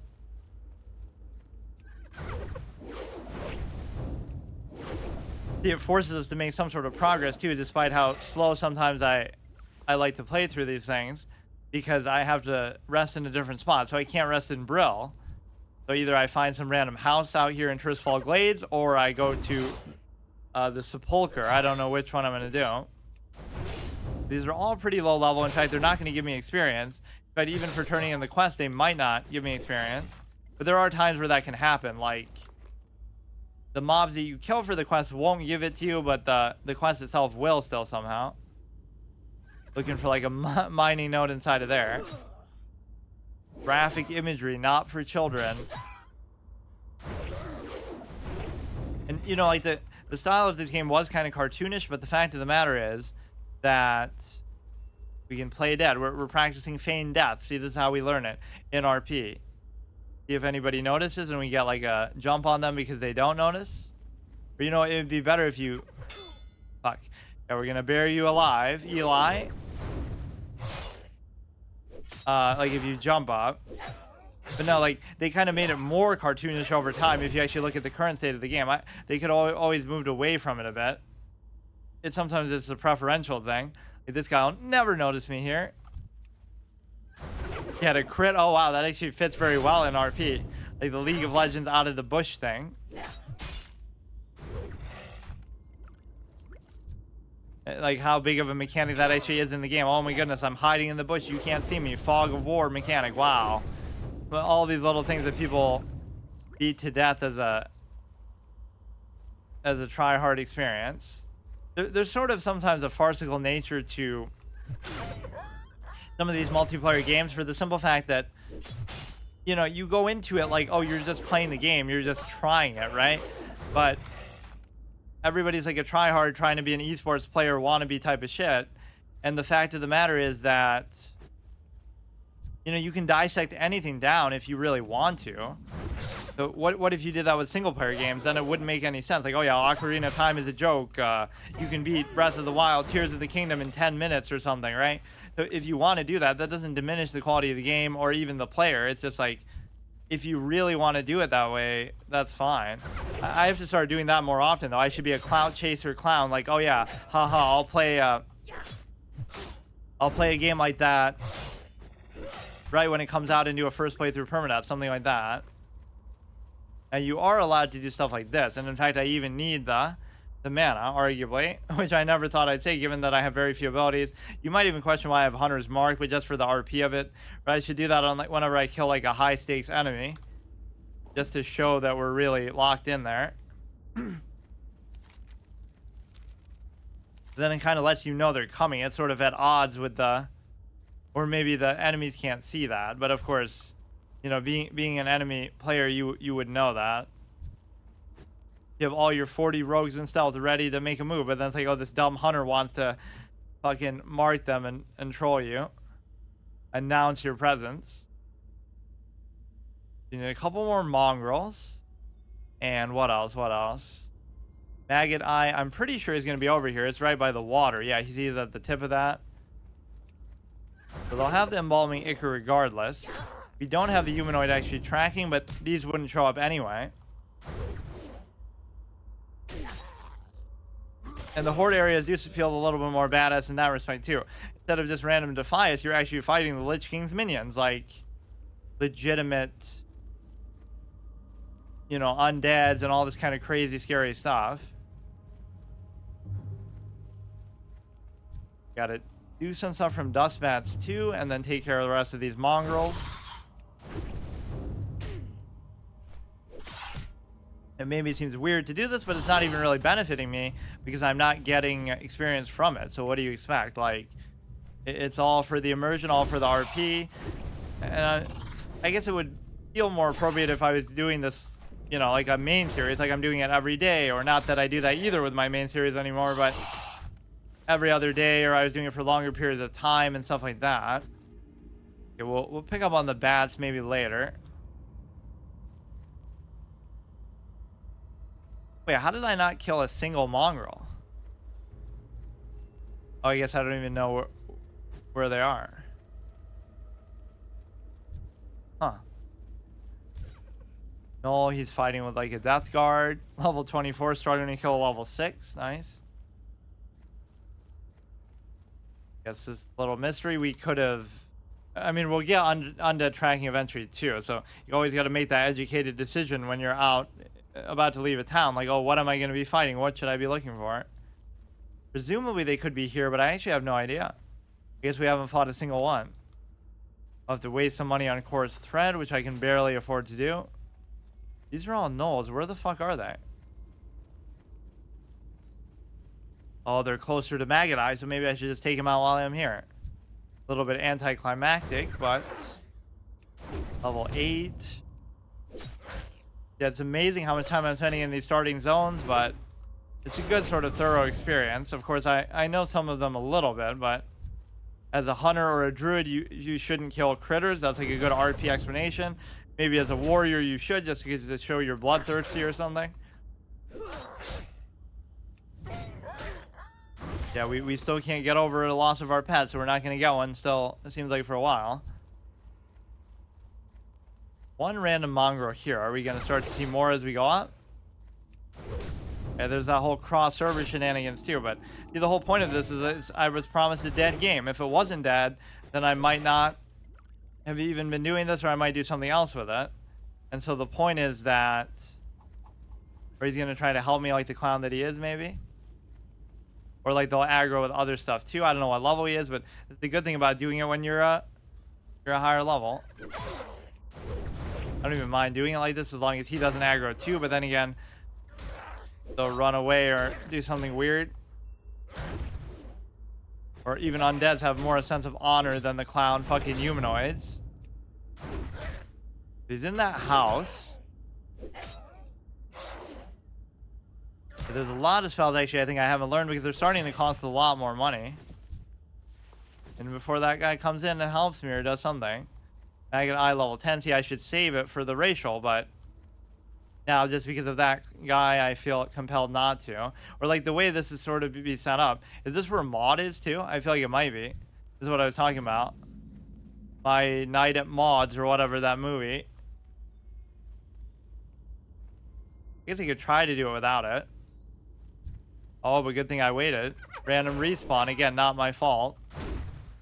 Wing clip just gives you an extra cushion. Like, sure, he's 4 levels below you, but still, you know, it's a case where he's gonna have some special abilities and stuff. We should be able to do it, but actually I'm starting to question it. I don't want to use a potion, but I'm gonna have to. He's gonna keep spamming a spell. 21. Finish him off with that clutch wing clip damage. It's still tough. Look how hard a level 10 is to kill, but sometimes they have these special abilities and weird stuff that ordinary enemies don't have, which is kind of good because it adds a little bit of flavor and context to them. Fuck. Unless we have something to eat, I won't be able to do that because I can't even craft. Or something to wear that'll fill an empty slot, which I'm not going to have either.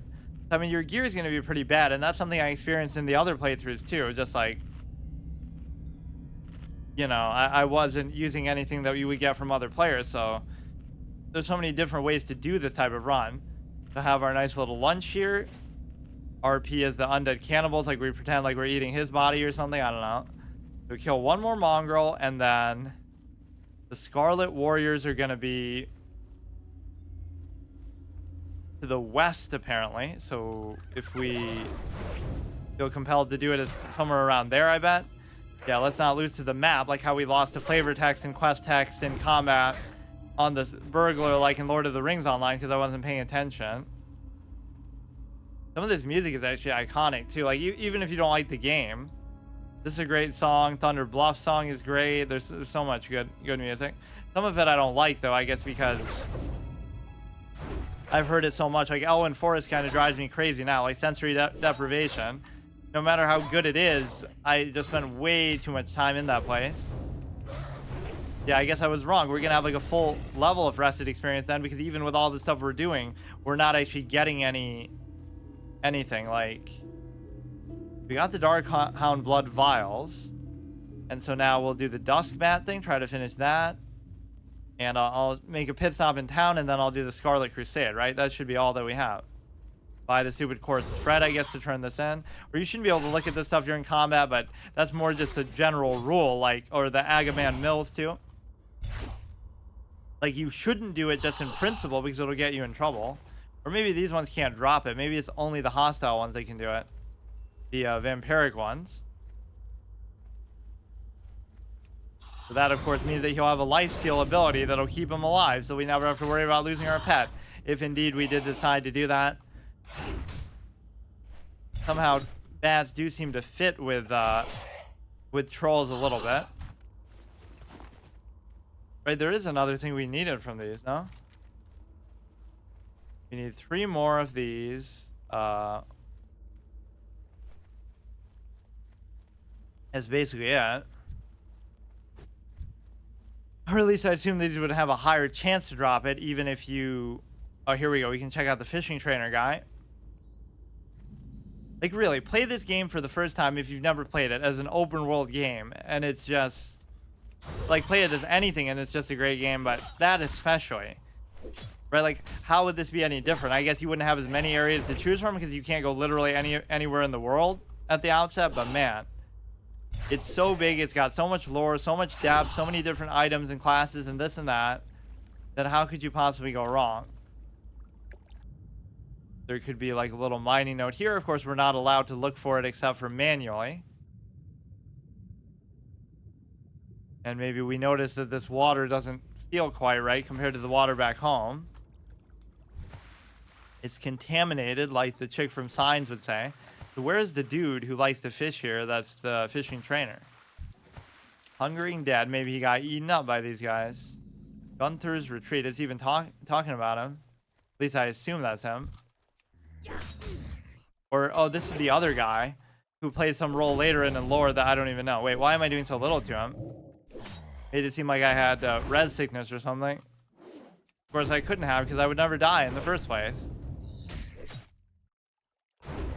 I always have res sickness, sick of being res because I don't ever have to be. They just don't give a shit about him. What now? He's just some random guy. Just fill in the little dots in the lore. But he is level 53, so you gotta respect.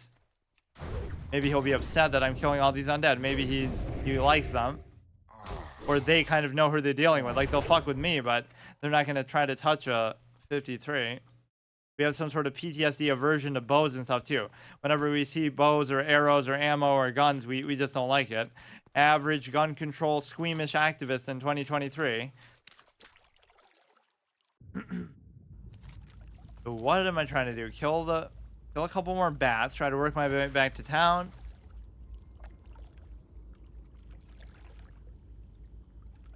That was sort of a good RP explanation. Like as a kid, our parent was a hunter. And therefore, we had like a favorite little pet, which I haven't decided, I guess, what that is. So I could fill in the hole later, and it'll come full circle. Like that'll be the pet that we end the playthrough with. Happens to be the same one. Like we overcome our fear, or we should pick one and actually say, like it was a tiger, right? We had this little cub tiger, so we can never get a tiger in the playthrough, just default, like from the Senjin Isles. And then we lose the raptor too now. I'm not saying that officially, but maybe that's something to think about. But the point is that our parent accidentally killed it. They went out hunting and we were there with them, or we saw it, and they accidentally shot their own pet, our favorite pet as a kid, with like an arrow. And so therefore we vow never to use a bow, never to use a gun, never to use throwing stuff. But we can throw a bomb at you or something. That has nothing to do with it. And so that's our in-RP reason for not using a bow or anything.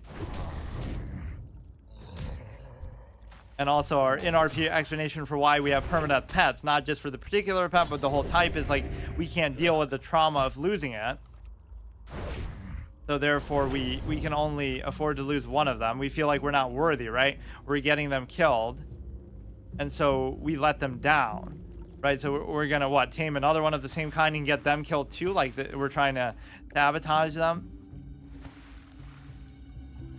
One thing I would do here is like, actually fish, but I can't. Or actually I can, come to think of it.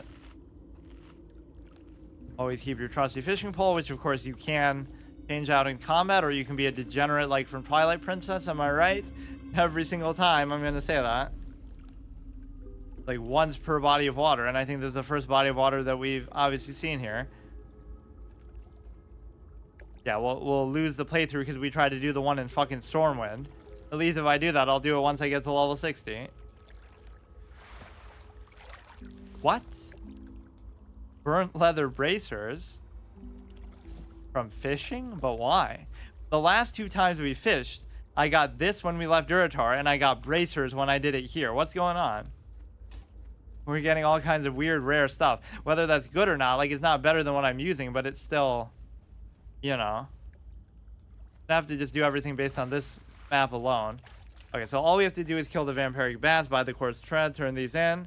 Then we can do Agaman Mills, and we can also do We can also do the Scarlet Crusade thing. I think they're in kind of a similar vicinity. Where's the one that's gonna tell me, oh, go pick up some fucking pumpkins from the from one of the farms? I think there is one like that here. Okay, you have to pick up the barrels of grapes as a human in the Defias area. Like, that's really the priority. Oh no, they stole our grapes, so we can't make any more wine. That's really gonna get our fucking panties in a bunch, like the tea party. Oh, that really pisses them off. Oh, here's the fisherman. We should have done it next to him to show off our skills. You'll never believe what I just caught, because even I can't believe it. When the fuck do you get stuff like that? I can teach you fishing skills. Do you see what I have, dude? I have a rare fishing pole. I can teach you how to use a fishing pole and catch fish. How rude of you to interrupt our pleasant conversation. Doesn't seem like these really drop it a whole lot. The, oh, I guess they have a chance. It proves me wrong. Make him turn away from the water that he loves so much that he's hypnotized by. Like, look at what we have here. You think, yeah, you see he turns away as soon as I equip that. Do you know who I am, dude? Do you have this one? I guess he is holding a fish of his own. Nice little RP thing to use. In fact, every time I use a fishing pole, I should have that out, but you can't even do that. Right? Like, how unfitting is that? Give me a one-handed fishing pole just to flex that. Or wait a second. Considering I'm using a one-handed weapon, I could technically do that, but in the long run, not really, because we're not going to...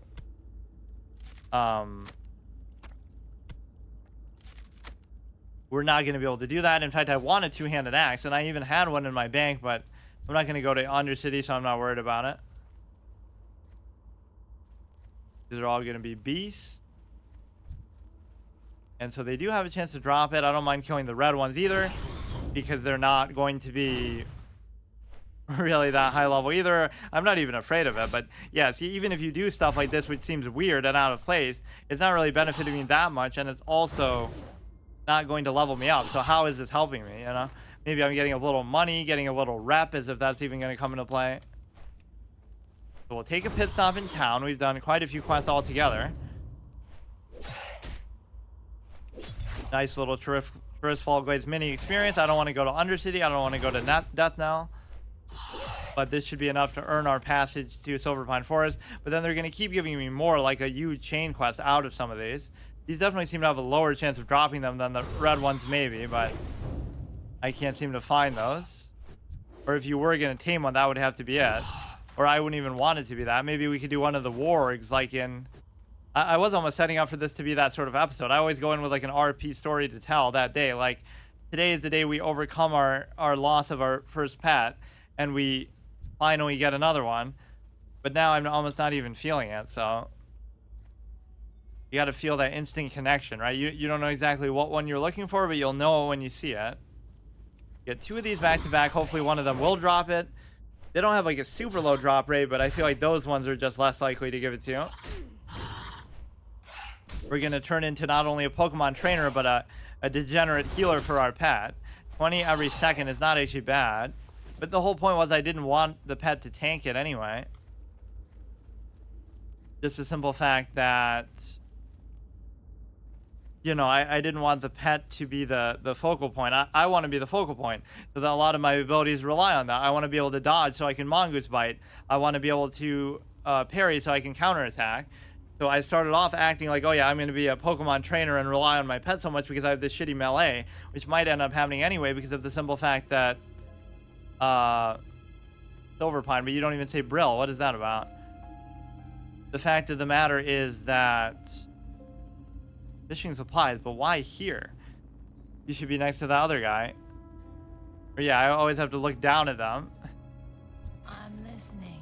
Brilliant small fish. Well, I can't even... Oh no, I can sell my shit here. Sell this, sell this. If it's the same as mine, I'll change it just for the appearance sake. I grabbed a whole bunch of bandages and shit, which I should probably do. I mean, that's more fitting. That makes you think of Tanaris. Like, I'm not a troll from Tanaris. Okay, that's not bad. We may as well just do these, I guess, but even these I should only be able to learn in town. I don't know why I'm so fixated on doing stuff like this, but just because. He has them. Brilliant small fish, slither skin mackerel. So you cook something that makes something equal to what you're cooking. Is that what you're telling me? Slither skin mackerel requires raw slither skin mackerel. Like, what you're making doesn't seem to be better than what you'd be using in the first place, right? What am I missing with that? I am forsaken. Skinner, it requires a steady hand to remove the leather from a slain beast. Don't rub it in my face, dude. I don't want to think about all those negative things. Skin, glorious skin. It holds your insides in. You might have noticed my skin's not doing so well. To think I used to worry about my pores. Hardly any skin left to worry about these days. In a way, it's very freeing. Wow. Looking at the bright side. Look at her smile. Greetings, I can teach you how to turn beast hides into armor. That's looking at the glass half full. What is it? Rear guard patrol. The defenders of the bulwark, protecting on tourist glades from the plague lands, are on constant alert. But sometimes the scourge will slip past them. Yeah, that is sort of a rarity in the game too, right? Like, where the starting zone borders on like a super high level zone. In a manner of speaking, they do, but you usually can't go there from there. Like, oh, Dunmurrow and Black Searing Gorge or whatever. Or like Elwyn Forest and Burning Steps, but you can't reach it directly. Here, you can just go straight into the fucking level 50 zone. What now? Bulwark are protecting the plague lands are on constant alert, but some of the scourge will slip past them. I guess this could even fit as like a place to log out, like inside the tent, but that doesn't feel right. But sometimes the scourge will slip past them. Our success of the bulwark depends on a one-front battle. We cannot allow an attack from the rear, nor can we allow our defender's supply line to be cut. Assist the bulwark, patrol east and slay any scourge on you find. Spend particular effort at the ball in your farmstead to the east has become a haven for interloping scourge. Kill 8 bleeding horrors and 8 wandering spirits, and then return to Linnea at her camp. But you're actually wrong about that. They're not coming from the plague lands. You know how I know that? Because there aren't level 8 random fucking dinky zombies in the plague lands. There's like level 50 bears and stuff. But I guess you wouldn't know that as a low level player. But see, I'm fact checking the quest. It's technically inaccurate. So we did that. We'll do the course thread. So we've had a relatively cold reception, but everybody's still telling us what to do. And actually, the fact of the matter is they're not really acknowledging that we're a troll, right? Which I know that's kind of hard to write in all that, but they acknowledge we're a hunter and they acknowledge certain aspects of stuff, but I'm sort of abusing the auto walk too much. Which is like, oh, you gotta be immersed and fucking walking around. You can never tell. Am I moving with the mouse like a pro player, hardcore, try hard? That's always the measurement I like to use too for all the advice Andes and people who wanna act like they're so good and make everything an ego thing. With any of my runs, it's like, oh, it's a first playthrough and people want to talk shit. So, not this, but in general. But the fact of the matter is that, you know, judge it based on the result. Like, if I die, then fine. All of your criticisms are justified. And if I don't, then they're not. Even though that's not true either. It's just the fact that that could be how you look at it. Like, I almost want to use the two-handed axe just for the fuck of it, but hopefully we get one to drop, or yeah, that's the only thing I could do. Either I buy one from a shop, which is going to be shitty and like a white one, or you get it from a random drop, which we did get like a level 5 one, which I don't even think was that good, but let's just do these, dump them from our inventory. We can cook something with this. We can even make something with the first aid here. Not like you have to be right next to the fire, but just in general. I don't even have any bandages, period, in my inventory, which is unusual.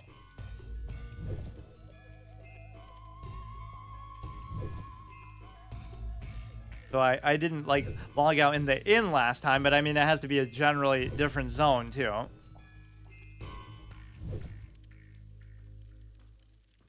We do a nice little crafting ASMR by the fireplace, and then so many things in this game are automatic, yet it manages to still make them, you know, they're simple enough and meaningful enough to still feel like they have value. We can just sell the last one, I guess, because I don't want to carry around random one dinky linen cloth, even though I'll still get more. We'll make room for this too. I always like to put my profession stuff and all the consumable stuff first, so I don't accidentally sell it. And then maybe put the quest stuff last so you can't sell it, so you'll at least know the difference. Even this I don't care about, so let's make room for it. It should go like next to the potion. Put the fish, put this, and it brings out your OCD sometimes a little bit, just the sheer amount of stuff we have here to do with inventory management. We can do this, Cook the charred wolf meat just to sell it. Some of these fire sounds are actually a lot louder than I remember.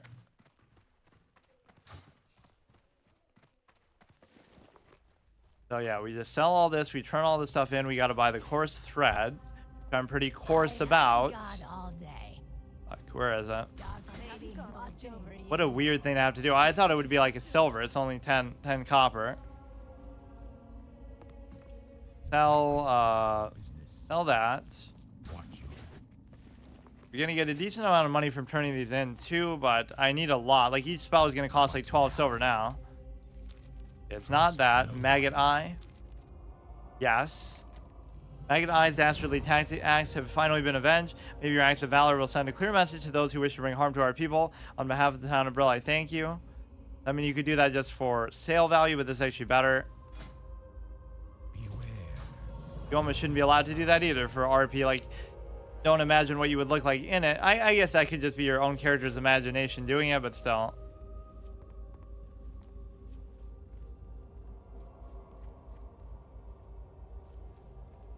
Who do we have to turn it into here? This guy, of course. Thank you for letting us sleep here. Very nice of you. Hello. Have you collected 5 vials of Darkhound blood yet? Time is fleeting. You have done well, and I thank you for your efforts. Weeks Troll Blood's potion. We already have Troll's Blood, dude. That's why we have that as our passive. It obviously stacks. While you were collecting samples for me, like compare it. You get 10% base regen. This only gives you 2 health, so I don't know what percent that would be. At this level, it might not be so bad, but while you were collecting samples from my experiments, led me to realize that more reagents will be required for this new disease. Good, there's a reagent vendor out there. Why don't you just go buy it? Read properly. Poisoning some hapless victim is a child's play. Plaguing an entire world proves to be a bit more complicated. I will need 5 vials fin scales from the Murlocs in the vicinity. You'll find the creatures along the coast to the north or to the west. Apothecary Johann outside the town of Brill needs 5 vial fin scales from the Murlocs to get Slumber Sand, one of those utility items which we get like from Duratar, where it's like that skull, a one-off use, or the little candle in Goldshire, like it'll blind the enemy or something. Puts the enemy to sleep for 20 seconds. Any damage caused will awaken the target. Only one target will be asleep at a time. So if you're really in a life or death situation where it comes down to that, you could totally do that. Like, that'll be what saves you at level 40. Like, I forget to what extent those things stop to work at a higher level. It doesn't explicitly say anything like that. You know, that it reaches a level disparity. What quest didn't I do? He wants me to kill Murlocs, he wants me to kill Scarlet stuff, and he wants me to do the Agaman Mills. And they want me to go to rear guard patrol, so we're gonna be here for a fucking while, dude. Is your task complete? Have you destroyed the dog things and drained them of their ichor? Expertly done. The Scourge are mistaken if they think they can use those corpses against us. The fluid you gathered from the rawhide slaves will be studied by our apothecaries. It may have secrets that we can use against them. So, of course, alchemy has the most to do with undeads. If you want to associate like a profession to a particular race, like how engineering is associated with gnomes. And I was so stunned to see like so many of the orc trainers for engineering actually are orcs. Like, I don't know what race would be more suited for them on the Horde. Like, all of them are dumb. The undead are brain dead zombies. The orcs just say zug zug all the time and are stupid, like even according to their own lore and presentation, like in Warcraft 3. The Taurens are just fucking cows, and the trolls are dumb. They look dumb. They act dumb. They speak in like sort of dumb dialects at times. Yeah, Horde are just a bunch of idiots. They can use those corpses against us. Fluid you gather will be studied. It may have secrets we can use against them. As I said, well done. But our struggle continues, and conflict will surely offer more chance to prove your worth to the Forsaken. We are actually getting meaningful upgrades as far as leather. You there, I have tasks to give you, and I need not waste time explaining their crucial nature. Listen close. So you will explain them in excruciating detail. Forsaken duties, I need a fresh report from Death Guard, way station to the east. I must know if more Scourge forces have slipped past the bulwark into Turisfal. Our vigilance on the border, yeah, you have totally a misconception about what's slipping through. Those are not very meaningful forces that they're sending. Our vigilance on the border to the plague winds must be maintained. Oh, border security. The Forsaken are racist. Am I right? Ha ha ha. Pepega U.S. politics in 2020. That you think that's actually a controversial issue. That every civilization in the world has some sort of robust border security. And then I live in New York State, so like now they declared a state of emergency in 30 counties because of that. So the same Democrat clowns in office here are gonna say that, like, oh, you know, imagine how Texas feels. They're just a bunch of, you know, horrible people that they wouldn't let the border be free and open. Meanwhile, you just declare a state of emergency in 30 fucking counties in the state that's so far away just because they bust a couple immigrants here or whatever. Like, look how inconsistent it is, right? Those who live in glass houses. Our vigilance of the border will be maintained. We can't let a stronger scourge foothold grow a presence here. Travel south along the road, then east at the fort to the railway station. Talk to Linnea. She has the information I need. Yeah, we already talked to her, and she already gave us a quest to do that, but... Wait, what? Oh, yeah, he had another one. So you got to double check because they're too low. Bathor Ice Shard, a high-ranking and powerful mage in the Undercity to the south, commands me to send him an agent proven his worth against me in the Scourge. Proven worth against the Scourge. You will be that agent, even though I haven't done jack shit yet. Present these orders to Bathor. He will instruct you on your mission. I don't know its details, but it deals with recruiting a wayward lich, and it will be dangerous. Steady yourself. You must not fail. You may find Bathor in the magic quarter of the Undercity. Present his orders. Yeah, you got to name drop Kel'Thuzad. Like, yeah, he's a lich like him. Like, they're name dropping so many things early in the game. Like, talking about Nozdormu and the Titans and fucking Neltharion, aka Deathwing, and all this kind of stuff. Or talking about Arthas and the Dark Lady. Like, it's good that they're doing that, but it's almost like too much. You're not gonna worry about that shit for a long time. Oh yeah, we can equip this. I have exactly what you need. And you know, some people might have been disappointed, like, oh, the level 60 final boss is only Kel'Thuzad. I was expecting it to be Illidan plus Kel'Thuzad, or I mean plus Arthas plus Archimonde plus, even though Archimonde's already dead, bring him back to life in the Caverns of Time just for you to beat him again. Plus kill Jaden, plus all this kind of other shit where they cram all this stuff in together. But somehow the minimalism of it is nice. Like, that builds up the Lich King even more. He's so badass that Kel'Thuzad was the final boss of the original game of Classic. Just to show how badass he is by comparison. We can talk to one of these Death Guards here.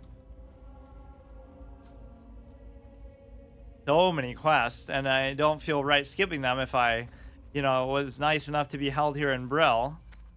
So maybe I won't make progress, like... Wait. If it was upstairs or downstairs, wouldn't it be like faded out? Or maybe not. I forget how that works. What is it? Hello. You have the 5 Duskguard pelts, make some thread. I support your efforts. May Sylvanas recognize your bravery one day. Even though all I did is bring you materials to make like a fucking blanket for yourself. Do not seek death. Not seek death. Talk to this clown outside of town. Maybe I should go to death now since I'm going to spend basically my whole fucking life here, apparently. I don't know. What now? Or you can find some random house outside of town. I don't know what to do. 28. We shouldn't be allowed to buy back stuff either. We basically shouldn't be allowed to do a lot of things like that are convenient things to do. Or yeah, I don't want to miss flavor like this if I just turn it in too quickly. Field findings of Apothecary Johann. Lord Bathor Ishard, as per your instructions, I send you the agent you requested. It is the bearer of this note. This person is shown to be dependable and able to follow orders, is proven against the forces of the Scourge, and is my choice for your mission. May she reign supreme. Oh, look at that. Something acknowledging our gender, at least. They won't acknowledge that we're a troll, but they'll acknowledge that we're a hunter and a girl. I like that they were showing on the front page of Twitch, like, oh, you know, Lifeweaver is the first pansexual character. Like, yeah, I totally knew the orientations of every other Overwatch character. Like, it's so relevant to my gameplay experience. Like, why can't Tracer be that? Or any, like, I don't like bringing it up where it doesn't belong. Like, okay, it's one thing in Mass Effect 2, like, okay, or Mass Effect, like, you can have romantic relationships, and it was really progressive of them to let you have same-sex relationships. Like, oh, you can have it with anybody that you want. So like, that's one thing because it's at least relevant. But how the fuck does it matter in a team-based shooter where these characters are like cutouts anyway? Like where they're meant to just check certain boxes. Like, you know, they're based around a certain background, certain mechanic. They're meant to fill a role, be a healer, be this, be that, be a passive healer, be an active healer. Like the clown Lucio. I don't know why they feel the need to emphasize it in such a way. Have you completed the task which I charged you? Do you have those putrid claws? He's not talking about my hands. Well done. I regret not being there to see you smash those undead and rotting pulp. You're level 22, dude. You can do it easier than me. I basically am like an NPC because of that, right? That's what you got to look at it. Like, all the gear you're getting is the quest rewards from NPCs, so you're not going to have anything above and beyond. Even from dungeons, you're not going to have stuff like that. Although it might be worth it. Like at level 30, we'll try to farm, we'll try to solo. Of course, we won't be able to. Like Wailing Caverns, and we'll get the Venom Strike. And that'll be good till level 40 because we'll have shit otherwise. But we're not even allowed to use bows anyway. The mill's overrun. The Scourge are trying to form a base at the Agaman Mills. If they do, they can stage further attacks within Tirisfal. The orders have been given. The Scourge and the mills must be destroyed. Go to the mills, collect notched ribs from Battle Cage and Cracked Skull soldiers, and blackened skulls from Dark Eye Bonecasters. Get to the mills, follow the road west. After crossing the bridge, take the next fork north and keep going. When you see the windmills, the battle will begin. Gather 5 notched ribs and 3 blackened skulls. Return. That kind of overlaps with the other quest, of course. And so therefore, what else do we have to do? This is by the bulwark. These 4 will be together with respect to not only the 3 at the mills, but the 1 at the tower is going to be near there too. Go to Silverpine Forest. See, this is what forces me to not just be comfortable and complacent in Brill. I have to somehow find some shelter. I don't know actually what to do. That is an interesting idea. Like, there's a house by like the place there. I guess that could count. That is technically a different area. Like how we rested in the house outside of Orgrimmar and stuff. We turned in all the quests. This I can keep for the time being. Do it like that, I guess. And make sure we read all these flavorful things. Recruitment letter, horde commendation letter, conscription registration. Like, I can't read. This person has demonstrated incredible feats of strength in the skill in the name of the horde. They should immediately be assigned to work in the crossroads. Respectfully, Tarkin Pathseeker. Of course, your reward, like in real life for doing good work, is to get even harder work to do. Look how much rep we actually got. We're farming. We got to get to friendly before we can enter the Undercity. That should be a good, reasonable condition, actually. Yeah, this is all I mean. Like, it has to be a house or something like this, which I should still do the rest of these, but the problem is they'll just keep giving me more and more to do. We got to go to the tower and go to the Agaman Mills, and that's pretty much it, right? And then that's the bulwark one that we have. Okay, so the only 2 odd ones out are the Murloc one and the Murloc and the bulwark.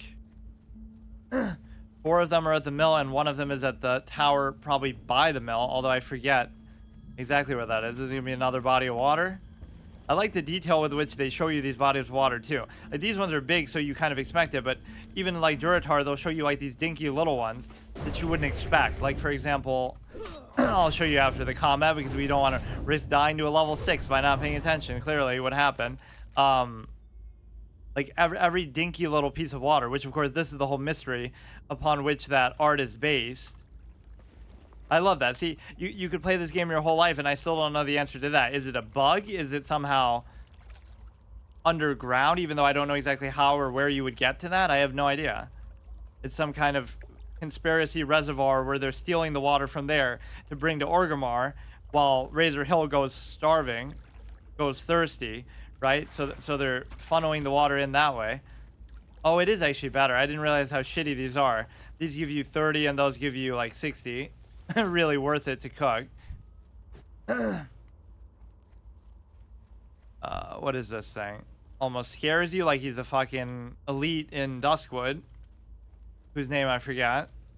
That is one of those death traps for new player. That'll be your first playthrough permadeath death. That Because you just won't even know it's there. You're not doing anything wrong. Look at that. Like he's trying to scare me, like he's attacking me. What was that even? It looked like he attacked the bat or something, but where'd it go? Gordo's task, Master wants weeds. Us gots, big hands and not good at picking.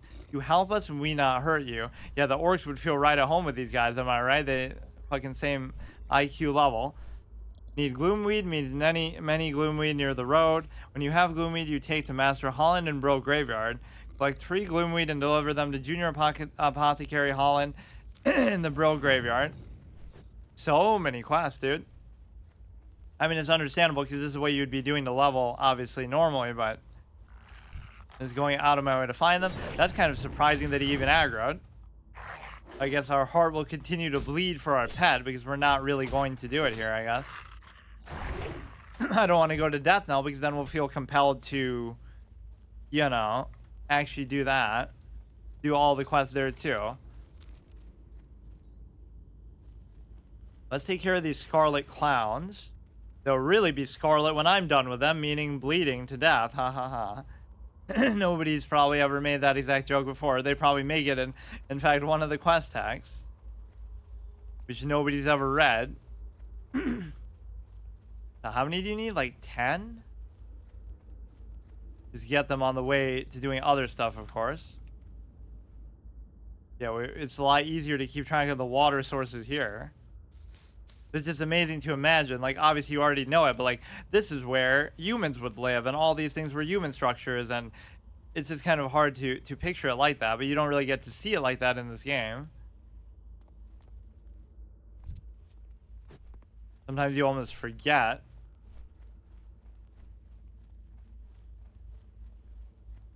Like, even when Menethil Harbor, people were questioning, like, why is it called Menethil Harbor? Because Arthas is a dick and nobody likes him. You should change the name, but it's not after him. It's after his father, all right, Tyrannus Menethil. We're getting to the mill, I think. I don't actually know. Either the mill or the tower, or I shouldn't still have beast tracking. I just have the whole idea of beast on my mind. Makes it look like that guy just killed the bat. That's what we needed more of. Enemies fighting enemies, so you can always Bane. Is that a rare spawn? Fuck. At least we know where he is, I guess, generally. He's cost him his strength. The victory has defeated him. Ha ha ha. We should tame him, actually. Fuck it. I don't know to what extent that actually matters. Like, I know the rake in Mulgore is kind of significant somehow. What is this? We're just like at the edge of the thing already? Or like even this we have to do in the sense of, like, you have to do the coast at least one time, but you know, like, there's no special rule. Like, this coast would count for the whole fucking coast of the zone at least. I'm not going to say like you have to do it from every angle or every portion of the map. So I don't know if this is going to be... Now, these have a tendency to aggro in large groups. We have that PTSD from the priest experience in wetlands, but of course it's not like we have a fear ability or something, but it'll be like one aggro's into another, endless chain. This is where wing clip actually comes in handy quite a bit. I don't know if these are the ones that I was even tasked to kill, or what did they want?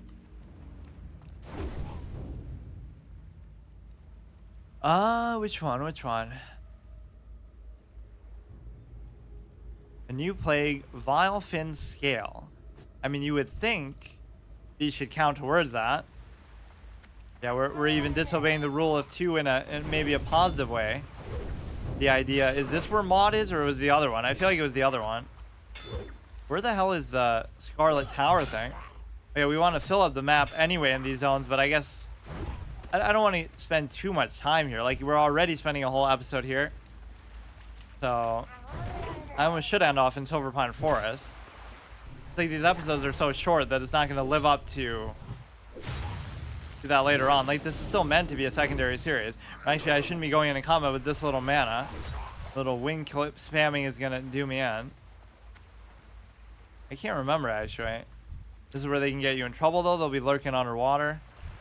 Like, look at that, dude. That looks so scary if you want to try to approach them there. So let's do it. We'll wait 3 minutes for the cooldown. Why did I swear that's like 2 minutes? Maybe because it always says 2 minutes when you're looking at it, but it actually doesn't. Look at this, how they ambush you from underwater. Or at least they would if you were lower level. This is so dangerous, actually. Murlocs are some of the most dangerous camps of enemies to fight. Don't die to the breath issue either, because you're going to forget about it in the middle of combat. Or they'll try to pull you under there by distracting you. I want to actually kill that mod guy. Or I think he's a rare spawn too. Or maybe he's just a named NPC that you have to kill for a quest or something of the sort. Oh, we'll even get to the chest in the process. That always gives you like a good little mini dungeon single player experience, getting a chest for all your troubles, even if you're not doing a quest.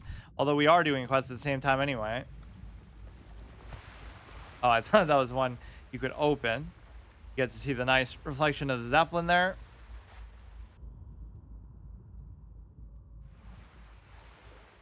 This could get dangerous. In fact, I didn't even see that guy there.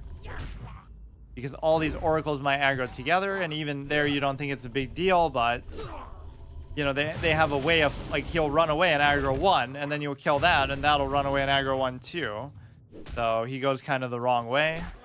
We have learned and mastered the way of water, of course. Water is very much in our element, even though the undead are immune to whatever, like having to breathe. But we've mastered it to at least a decent extent, because that was our whole experience in the Senjin Isles and stuff, Echo Isles. They could aggro together. There'd be no way for sure of knowing that they wouldn't. Jesus Christ, he gets off 2 hits. He's still doing it. What the fuck? I guess the fact that it's underwater makes it feel a little bit worse. And now he only came in because he was out of mana, not because his range isn't fucking infinite like it appears to be. Yeah, these quests are just going to chain on and on for fucking ever, so I have to be careful not to accept one that's going to take me into a dungeon or something. This will kind of overlap with doing the quest. These can aggro too. I mean, a lot of this would be way more dangerous if you weren't so over-leveled, but you know, it's not like I have to do this in the first place.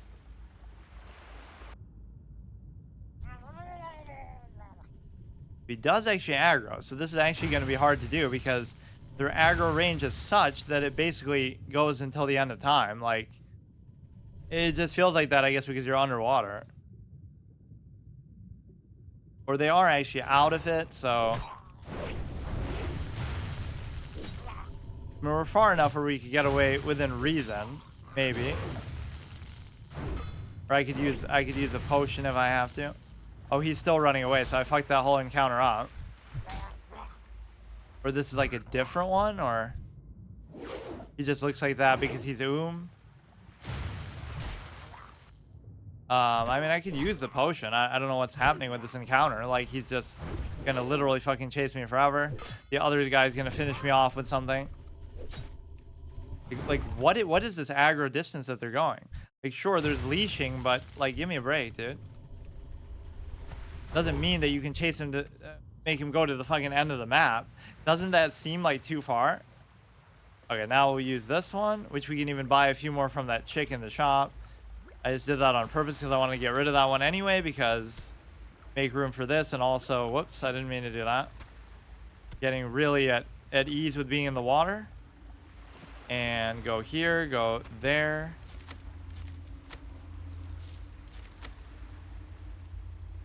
A couple quest items, so now we can get the chest. So that was at least a iconic, memorable encounter, because you know, imagine if those were like 2 Defiance pillagers. Even if you are like 5 levels higher, those guys hit seriously as much as like level 40, 50 casters only hit. Oh my god. Oh wow. Oh no. They're tied to the chest. They're tied to the chest. The ultimate bait. I'm not gonna get away because they chase you too far. They chase you too far. I can't do it. My god. Water is your weakness, dude. Water can be your weakness. Fuck me. That was a legitimate concern. And of course you might say, oh, wing clip, but wing clip doesn't even help you. How many times has water been in trouble? I guess only twice, like here and and that other stupid one. But it might be very hard to do because they're still going to aggro together. So what do I expect is going to happen? They 100% will. Right? Some things are just tied to do that. They wouldn't normally aggro together, or it's not because of like my level range or something. I could totally use the engineering bombs or something.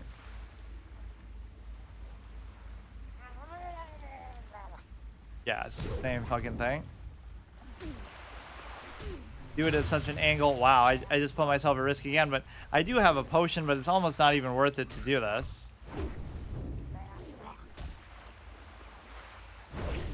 27. You'd think you could finish one off really quick here. Push it to the edge of the range. I'll use the potion if I have to, which is probably gonna happen right now. Or they'll reset just in time to do this. They really chase you for fucking ever, huh?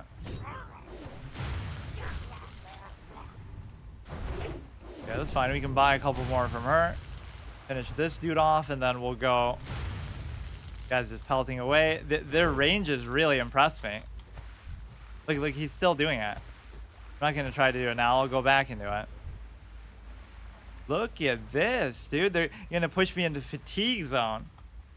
I guess I don't remember trying to run away from stuff in the water. It obviously feels like that because of also leashing, but also just you're moving so slow in the water.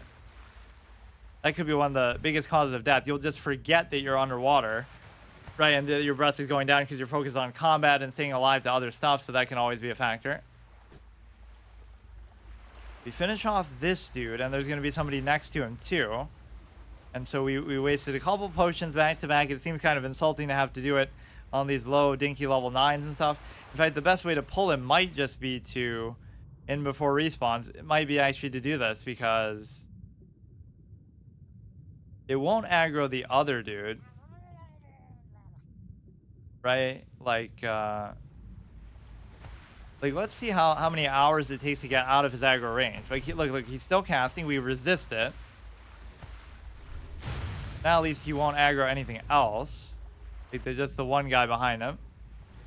Kind of unfair, man, the caster aspect. But then again, they do go pretty quickly. Unlike some things which really never do. I don't have another potion now, so these respawns are actually going to do me in. I lose track of him. He goes the other way, thankfully. That took me so long to figure out that now we're already dealing with respawns. Look at this experience, dude. At least it makes it easier maybe to pick them off. Now you have to deal with the other guy too. There's going to be another oracle. Look at what I put myself at risk to do too, though, but that's the whole fun of it, I guess. Let's try to deal with this guy quick before another respawn happens. Wasn't there another Oh, it looked like we... Oh yeah, we did just pull somebody else too. Amazing. Now if we can't take this guy, we just lose, but he should actually run out of mana before that becomes an issue. Or like we need a bomb that'll stun him, so that if the bomb stuns him, we'll be able to bandage in the meantime, like Swifty level tactics during combat. I'm just wondering, is there going to be some time this century that I can open that chest, or we're going to get another... Oh my god. Oh, there he is.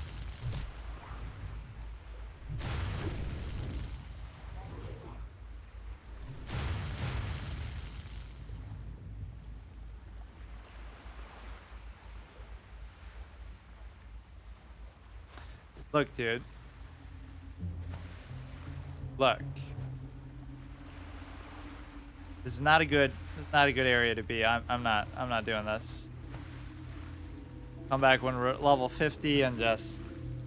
Yeah, I have the sense of honor that I'm willing to do stuff above and beyond that I don't have to do. It's not like there's going to be anything in the chest. Look at what I just went through. I fought the three. I fought them again. I got a scare. Then fucking the rare spawns on top. Like, dude, I'm not doing it. I'm not doing it. You fight the three, you run away, you almost die, then you kill them one by one strategically, then you're finally ready, let me open the chest, and then fucking Maud himself comes. I remember being scared of that as a kid too. Wow, Maud and all its 50 fucking Murlocs come to kill me.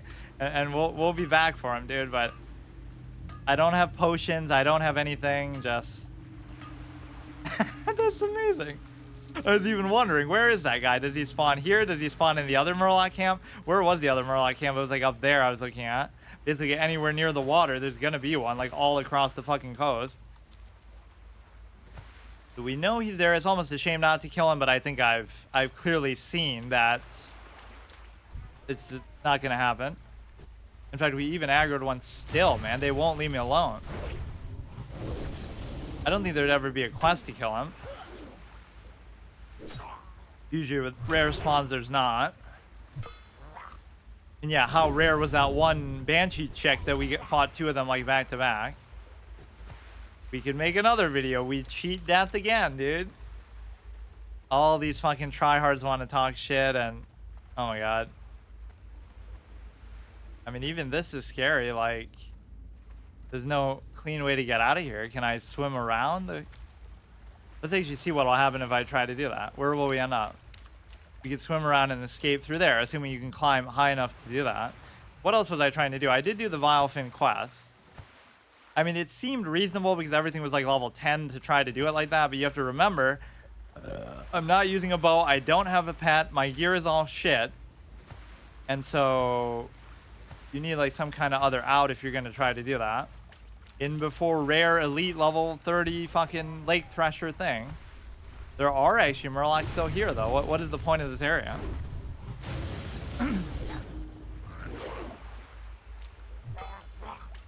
It's only fitting we should spend a little time in Tirisfal, and I'll even spend time in Mulgore too. We'll literally get to fucking level 30 somehow between these zones, which would only be possible if you... Wow, what is all this, dude? Does that mean that there's a way back up into the mainland from here? Because I kind of didn't want to fight my way back there. Yeah, see, look how scary Murlocs are. Even though they're 4 or 5 levels below me, they're still gonna fucking kill me. Look at that shit. It's just too much sometimes to deal with that you don't have an answer for it. I need like that bomb that's gonna stun them. Let me guess, it's just gonna be an alcove that doesn't lead anywhere. Murlocs are one of those races that sort of are just spread so fucking deep, like literally underwater, but I mean, like they're everywhere. You kind of, they're almost not any offense to them, but like they're almost like insects in real life. Like when in real life would humans allow this many things, hostile things, to be out there?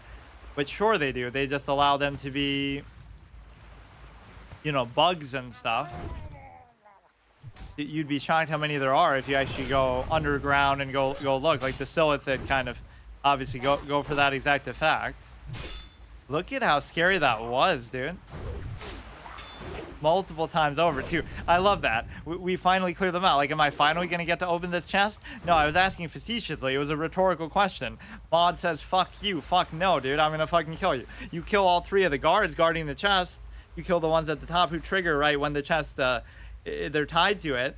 So there's nothing left that could possibly get in my way. In before rare spawn, who has a 22 damage earth shock shit to just completely roll you over. Or I mean, whatever, lightning ability. So I assume we're eventually going to be able to get back on land, but this is kind of an interesting spot that doesn't serve any purpose, and I'm surprised there's this many Murlocs actually there. You can't kill me because I never stop believing, dude. You've seen my track record. So people even mock that and say, oh, ha ha, you're dying to all these low-level things, but you have to understand the circumstance, too. It was objectively impossible to deal with that. Like, there's nothing you can do. Just have a pet. Just have abilities you don't have. Just use your bow, which I'm not obviously willing to do. I was hoping for a way up. You know what I mean? Just back to normalcy here. That might be it, but it might not go far enough. Or in before we get to a spot that we can't come down from that's going to get us killed. Like, what a bait spot that is. It doesn't do anything. Or I need like an engineering parachute. Agaman mills, but not quite the right way. So what else do I have to do? There's a lot of stuff to do with the mills. Oh, I only need 3 of those. I don't know why I thought it was 10. So basically, a lot of this stuff is at the mills. And some of this stuff is at the bulwark. One is at the bulwark, and one is at the... Ooh, that could be a certain fall damage. Far Cry 3 moment. One of them is going to be at, okay, a lot of them are at the mills. One of them is at the bulwark. And what's the other one? I forgot. Gloomweed. Oh yeah, just the Scarlet Tower, which I assume is close to Agamemnon Mills. I was hoping I'd end up in a safe spot. Let's actually swim all the way, not like it matters. Yeah, all the way into the other Murlocs and get killed by them too. Maybe there's another rare spawn there that we'll have the pleasure of dealing with. Yeah, but that's basically a good rule of hardcore at a low level. Don't fuck with Murlocs because they almost killed my priest. That was one of my first hardcore runs that I did a couple years ago. And so the point is that sand shark. What is that? Yes, it's gonna be a super high level and actually kill me because you're not really meant to be here. Oh, level 13 elite, huh? This is what you get. Dude, what am I doing, dude? Get the fuck out of here, please. Almost dying to a rare spawn, almost dying to an elite. I don't know what that is even. It might be too high of a level, which is actually not, but you know, elite is gonna tear through you.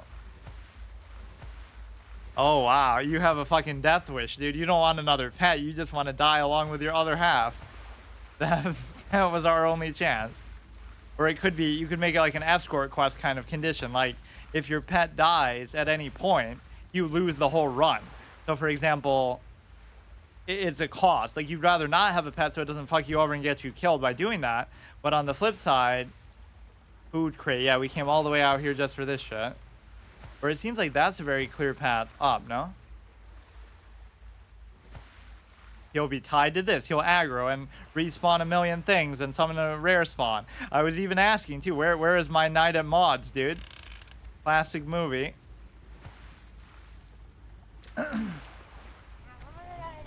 Unbelievable, dude. The way some of these things come full circle.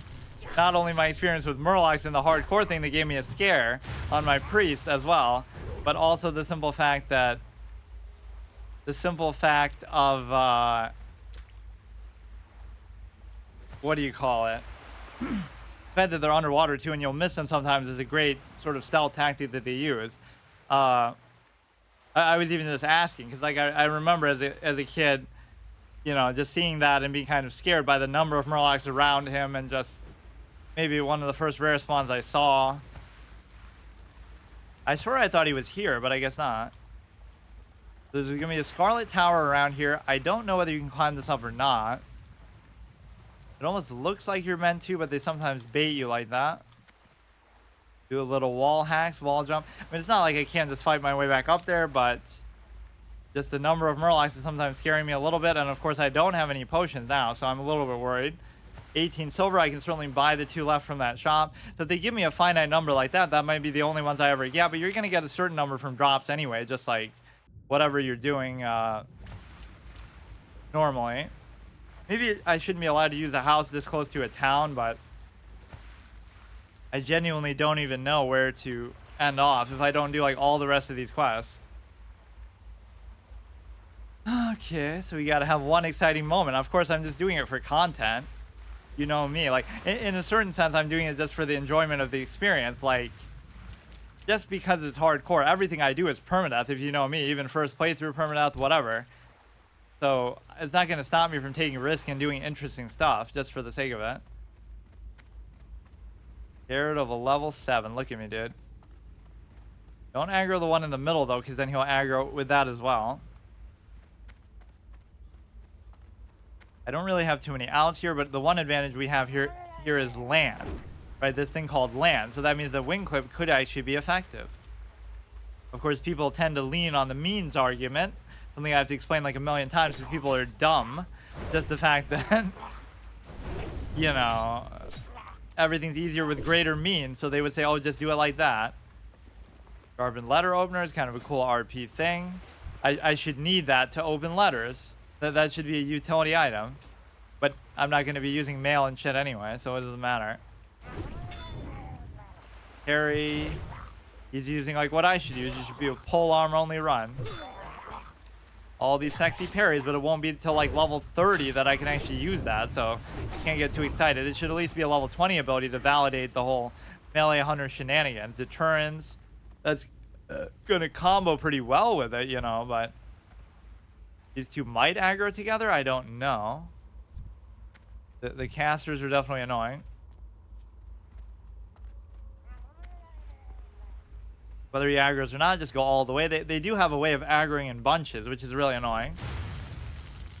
And they'll persist their cast even way beyond what you might expect. Oh, shit. Look at him come up all the beach. That almost tempts me to try to kill him, but I don't think I can kill him.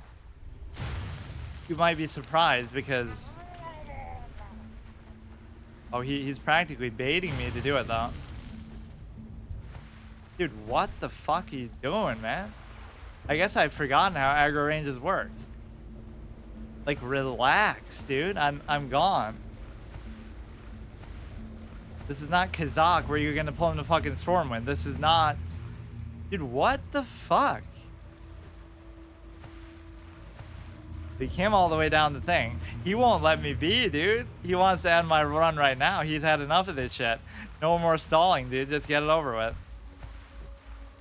If I do it, a million things are gonna aggro. I don't even know where he went, dude. Or this is like a respawn, or what happened? Did he bug out? I don't know where he went, actually, but this is a better place to kill Maud. So it was just by chance. You have to realize the dynamic nature of this moment. It was just by chance that he happened to come there, or that he respawned there. But normally he can go anywhere in the world. So right that one moment when I killed those 3 guys guarding the chest, when I wanted to open the chest, he happened to spawn there just to cuck me at the last second. And anytime I go anywhere else, he's going to try to do the same. Like, I'm just trying to leave the area now. I concede before Maud's might. For now. Just use the means argument. Just be a higher level. Or just at least have a potion. Or have more abilities. Or have a bomb that can stun stuff. That's really what I need. Just so I can escape by doing that. Right? Until you get feigned death. You always need like some kind of out just to feel secure.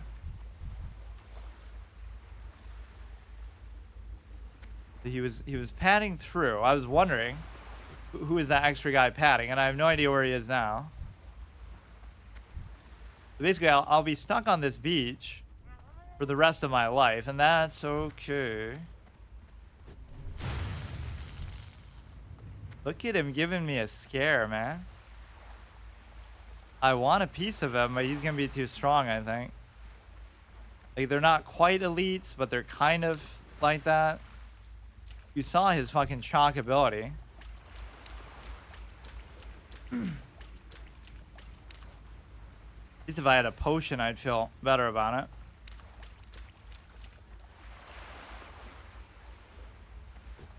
it. There's no rush. We can come back for him, dude. Come back. Pick your battles. Part of being a hunter. Holy shit. Look at him hound me. Why was he there then? That's supposed to be his main point, or he just spawns there and then he wanders around. Are you kidding me, dude? I can't even get out of here. He's gonna come back. Or like he's running away. So erratic, so scary. Okay. We kill these two and we get the fuck out of here.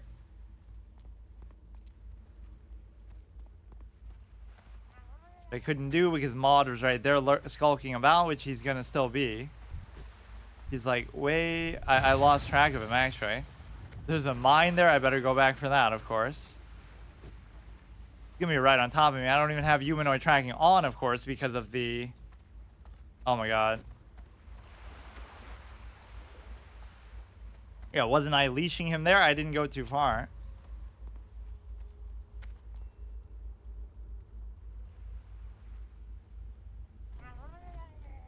Please, dude, please. So Maud's gonna be creeping around. You gotta be always on alert.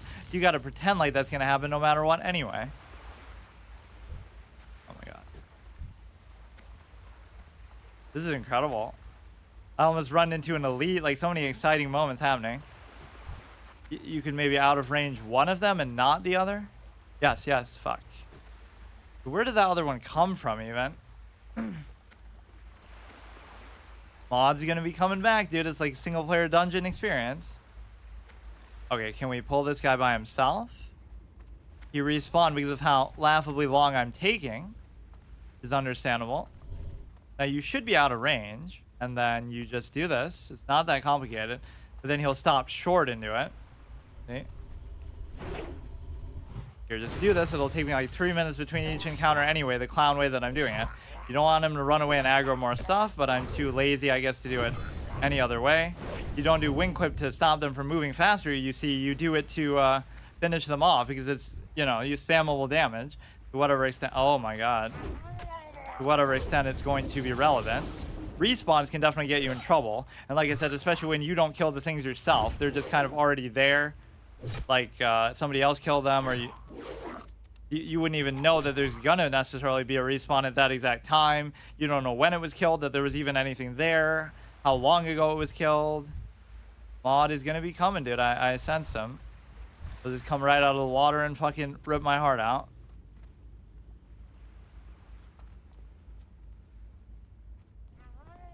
Unironically, a pretty hard place to get out of, just because, you know, they've got the beach surrounded. This should be reasonable. He's actually too close still. Let him fail cast, and he comes in a little bit. I mean, that should be good enough. I'm watching for Mod, dude. He's creeping around. Something that scared me as a kid and scared me as an adult, no less. And sort of interim scared by the ones in the wetlands. I'm sure there's some elite one there too, or whatever named one. Run away in fear like the clown that you are. You got to kind of push the pace, otherwise we'll never get out of here, huh? As long as I live. Unbelievable experience, dude. You might think they won't aggro, but as soon as you think that, you're dead too. Not even at full health. What am I doing? Or you can go out of range and then use a bandage while you wait for him. Or even if you weren't, you know, you weren't missing health at the beginning of the fight, you could still do that effectively, because what you're trying to do is basically you'll take the hit to kite him away, and then you'll bandage it while he tries to come within your range again. So that would work against enemies anyway in a normal encounter. Was that like a rare tomahawk or something? Not that I want to risk being here any longer. Hatchet 2.9, not actually too bad, but comparable, let's say, to the tomahawk. They just won't let me leave, will they? How did I even get here? I must have fell down. And this is when you have a level handicap too, but I guess that's only fair. Like, what do you expect? Oh yeah, I'm a level, you know, people would be kind of stupid with stuff like that. Oh yeah, you should be a level 10 trying to do that, which you could do, but then you can't hold anything back. You have to fight like a young man with nothing held back. Like, speaking of Bane, the other rare spawn Dark Hound. So what didn't I do? Can do the Gloomweed. I want to find where those Scarlet Warriors are. There's somewhere up here by the mill, no? Head to the west. Or it could be further along the path. I genuinely don't even know. Trying to find like maybe a house around here too. So this Turisfall thing will be a fucking trilogy too. With as much time as we spend in Duratar, I don't even mind. But this has nothing to do with actually... This has nothing to do with actually leveling up. Yeah, see, like, this house is perfect, but this is kind of like a hostile zone, so I don't know if that should count. It really shouldn't.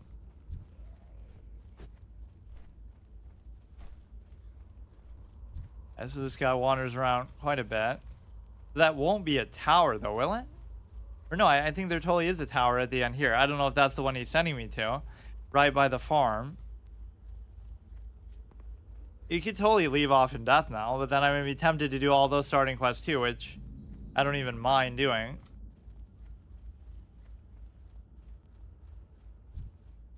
Okay, here we go. Kill 10 of the Scarlet Warriors. I kind of want to do all these, but it's going to take me all night, I guess, to do them. Like, do all of them and then end off in Sepulcher, but that's like super fucking long-winded. And even then, I wouldn't want to just rush and go there, but I guess it's not that far into the zone. From what I recall, they'll tell me to pick up the pumpkins and shit. I'm trying to make it more like just a Brill experience, but you know, now we'll be tempted to do other stuff just because we're here. Yeah, we'll actually get our rep. Oh, I was gonna talk shit like how far we've gotten our rep close to friendly, but it wouldn't actually be that hard. Is that gonna be better than mine? 20 to 20, it's actually the same. I could change it just for the appearance. In fact, that maybe should be the rule for eating a raw fish to make room. Whenever you get something different, just maybe that was what I was using anyway. In fact, the burnt ones are kind of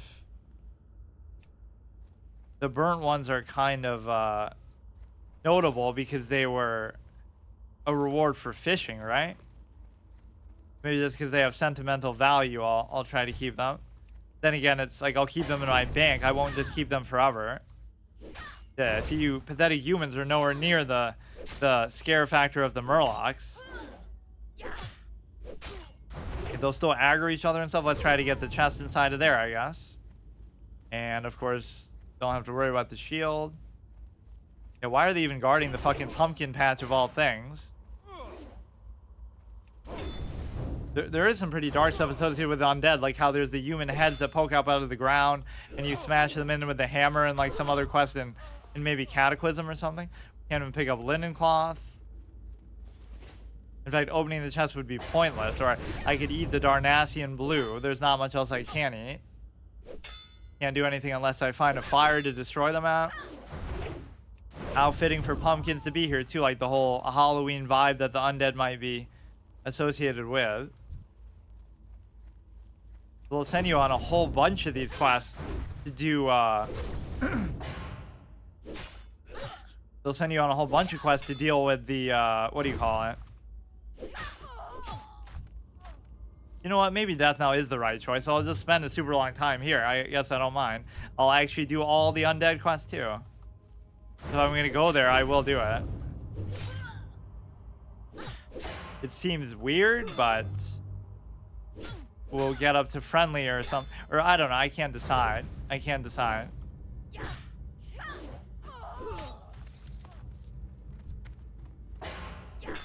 getting too cocky. You can't go into combat without mana. The hunter rule #1 is technically still valid, but it is a little bit silly given the nature of how little I'm using. I mean, I'm just spamming wing clip like a clown.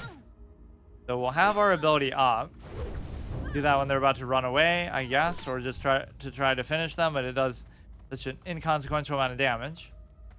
2 in there, which will be the perfect amount to get us to 10. Although I don't see a chest unless you can actually go up. A lot of these, either the stairs are broken so you just can't go up, or it's a case where there is actually nothing up there in the first place.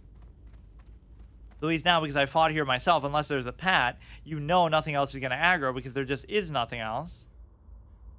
These aren't really too high level, so I shouldn't be too worried about it, but there'll be some other special surprise one that aggroes. Or this dude's such a clown that he doesn't even care what's happening. See, like, you might think, oh, they're low level, that's why they're not aggroing, but a lot of the time they're tied together somehow. Or maybe the chest will be actually up at the top. Mongoose Bite is waiting for us, dude. We're getting so many dodges. Maybe the dodge chance won't actually go to a comfortable 20 because regardless of how good the aspect of the monkey and stuff is going to be, it's just the simple fact that your agility is not going to be very good for what they expect it to be, just because your gear is going to be dog shit. And so you're not going to have like blues from dungeons and whatnot. Like, I wonder when the first blue I'm going to get actually is. I got a blue on my priest, like a blue wand. That was always a cool thing, but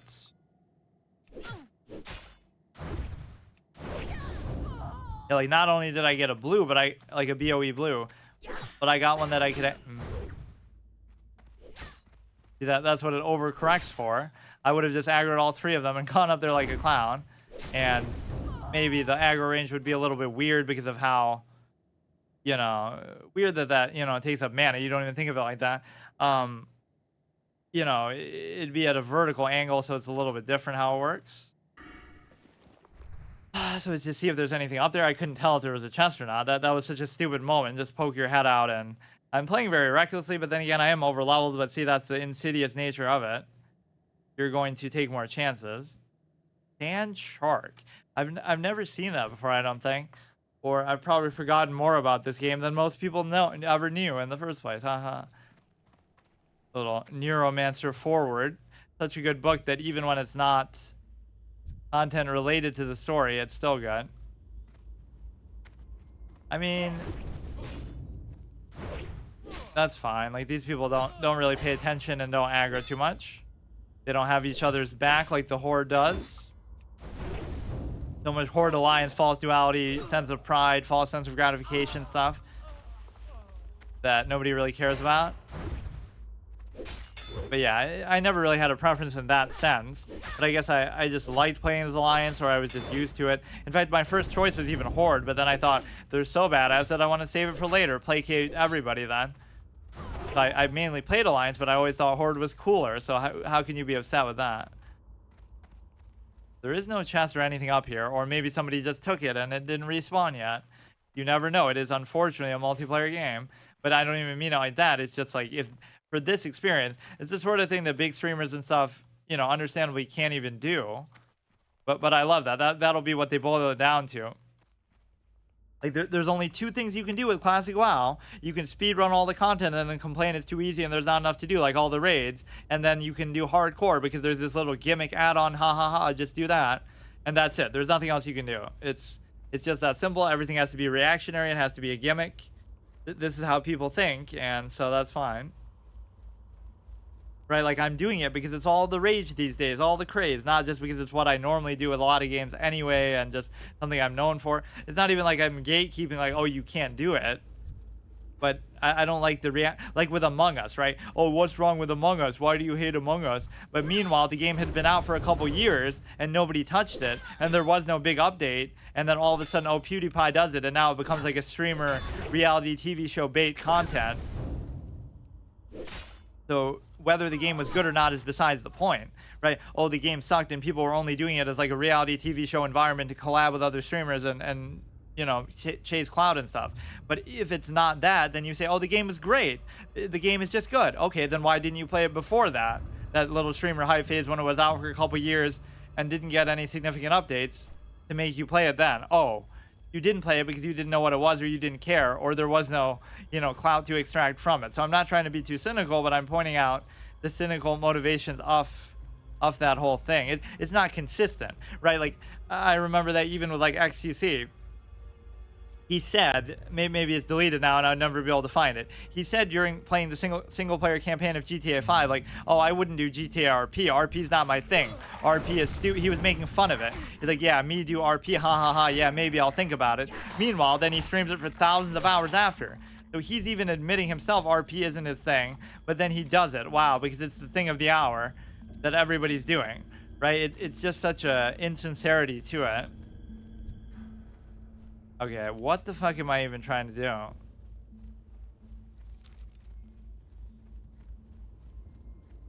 You do the Agaman mills, like, this is gonna be exhaustive, dude. I'm even trying to avoid death now. Let's look for these. The hardest part of that quest is he's gonna be to find where Gordo is in the first place. You have to wait on a road for a long time and wait for him. It's no fun if you don't take risks either. Anybody with half a brain could do this shit. And not only could they do it, but they could do it within a normal scope, like without restricting their class. I like these little class builds that I do in a lot of games. Like, try Dark Souls, but you can only get one stat. So whether that's your first playthrough or not, it's still a fun thing. And do a permadeath on top of that. See, permadeath is just my default setting. Everything in life is permadeath for me anyway. Like chess or whatever I do is always like that. This feels almost too close to town, but it is still permissible. I'm not going to say that you're not allowed to do that. Although it almost doesn't make sense if you're surrounded by enemies. I wasn't expecting it to go on like this. You want the Gloomweed, you want the mills.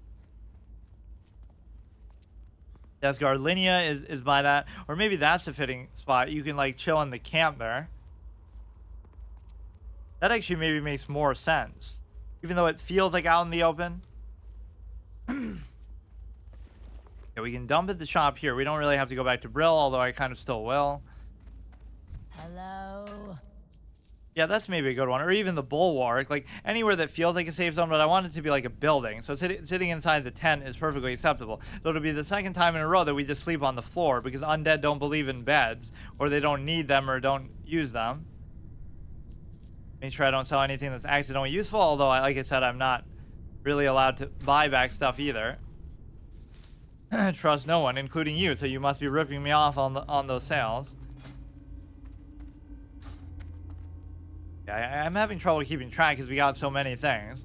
So 4 of these are to the mills. Mills, mills, mills. And that's towards the bulwark. So maybe next time we can end off in the sepulcher, because I didn't realize how ridiculous this is going to be. That's acceptable. See, you really have to earn your keep. You can't just show up and say, oh, fuck me, I'm a troll tourist and I want to see your big city and this and that. So which ones can I turn in? Basically all of them. Although 2 of them are to different places. That's to Johann. See, I tend to not even like to use this so much, the way that I'm spamming the quest log in the map. But I don't know. I guess normally you're not going to have this many quests at once, or I just wasn't expecting to do this zone in the first place. Were you able to attain the 5? Skills are perfect, exactly what I needed for this concoction. So not only do we have to be the guinea pig and get the resources for it, but we also get to try it. Like, that's like a test trial for a medicine. Like, you want to be the first to use this medicine. They could have side effects, and you'll be the test group. A new plague. While you were out gathering, I uncovered some old text in one of my tomes that indicates an ancient plague that wiped out thousands of innocent victims. Yeah, it's called the Blood of Hakar plague. Fucking even got you in the cities, and it was tied to pets and stuff. Later, it was discovered that the deadly agent in the plague was preserved through the venom of the nightweb spiders. Bring me some of the venom from a vicious nightweb spider to complete this experiment. I want to, yeah, what could go wrong? Chinese lab in Wuhan. Eyeball dot mouth eyeball emoji. I've been using that a lot because my friend always spams it in comments. He just uses like there's a good one like about Hikaru, where Hikaru made this video like why competitive chess streamers fail, why streamers can fail at competitive chess, like talking about Botez and others. And then he says like when Hikaru lost to Ding Liren, eyeball mouth eyeball emoji. Like, that would be Hikaru in that moment, because if he wasn't a streamer, he could have beaten Ding and Yan. He would have never beaten Magnus, but it's believable he could have beaten them. He at least put himself in a position, so it couldn't have possibly hurt. I know it's easy to just say that, but, like, the one time in Hikaru's life where he could have theoretically done that, he didn't do it. He didn't prep as hard as he could have. He didn't study as hard as he could have. He objectively could have done it that time. Or at least that would have been the best chance he ever had, and he didn't put his best effort forward for obvious reasons. Complete this experiment. I want to see if the contagious element from the venom will work with my new concoction. Rumor has it the spiders can be found in the eastern Turistfall Glades. Johann in the town of Brill wants you to send 4 samples of vicious nightweb spider. Now, there are some of those in the starting zone too, where you should always read these before you... But then he says the same thing when you go to turn it in anyway. You have some venom from a vicious nightweb spider. The final component I need in order to test my experiment.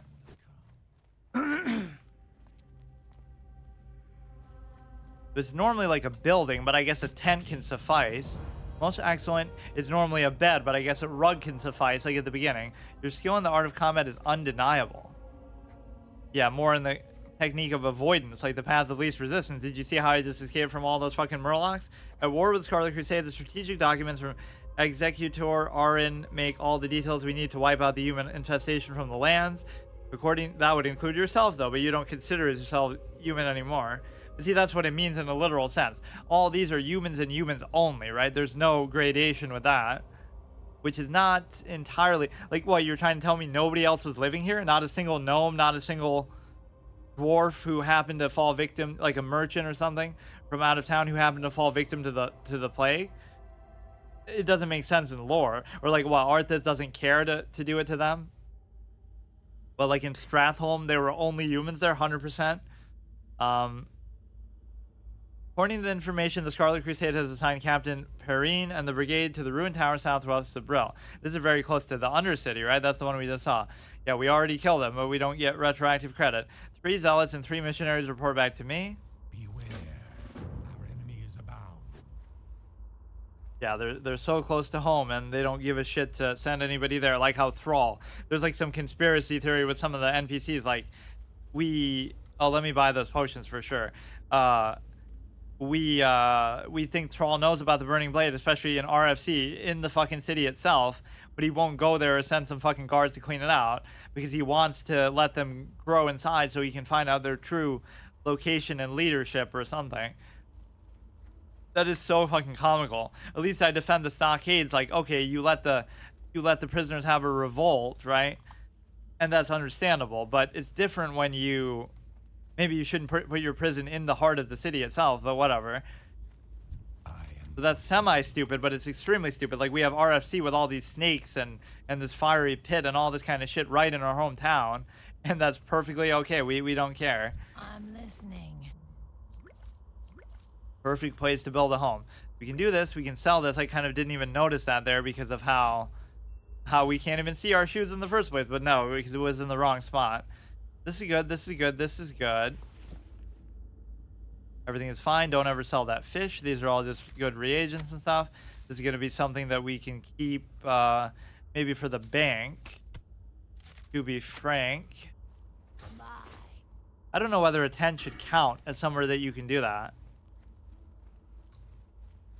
There's going to be no other houses, so I can't actually make up my mind. This rule is actually pretty relevant here, see? I can't just fucking dick around and stay in Brill. So despite the seeming padding and slow pace of the series, which no doubt it's even meant to be like that, the fact of the matter is it's supposed to be that way, but it's also supposed to be where there's a condition where you have to keep moving. I'm not going to go back to Duratar. what would you See if they ask? have something to say other than just that, or I wanted to read all the alternate flavor of those too, but maybe that's taking it too far, because they will say things slightly differently, or maybe it's just a male and female thing, because like the Razor Hill guards actually showed that pretty well. Astra Hadron. Let's try to get him before we get in the vicinity of Undercity. I am forsaken. What do you want? I'm running late and my employer doesn't look kindly on tardiness.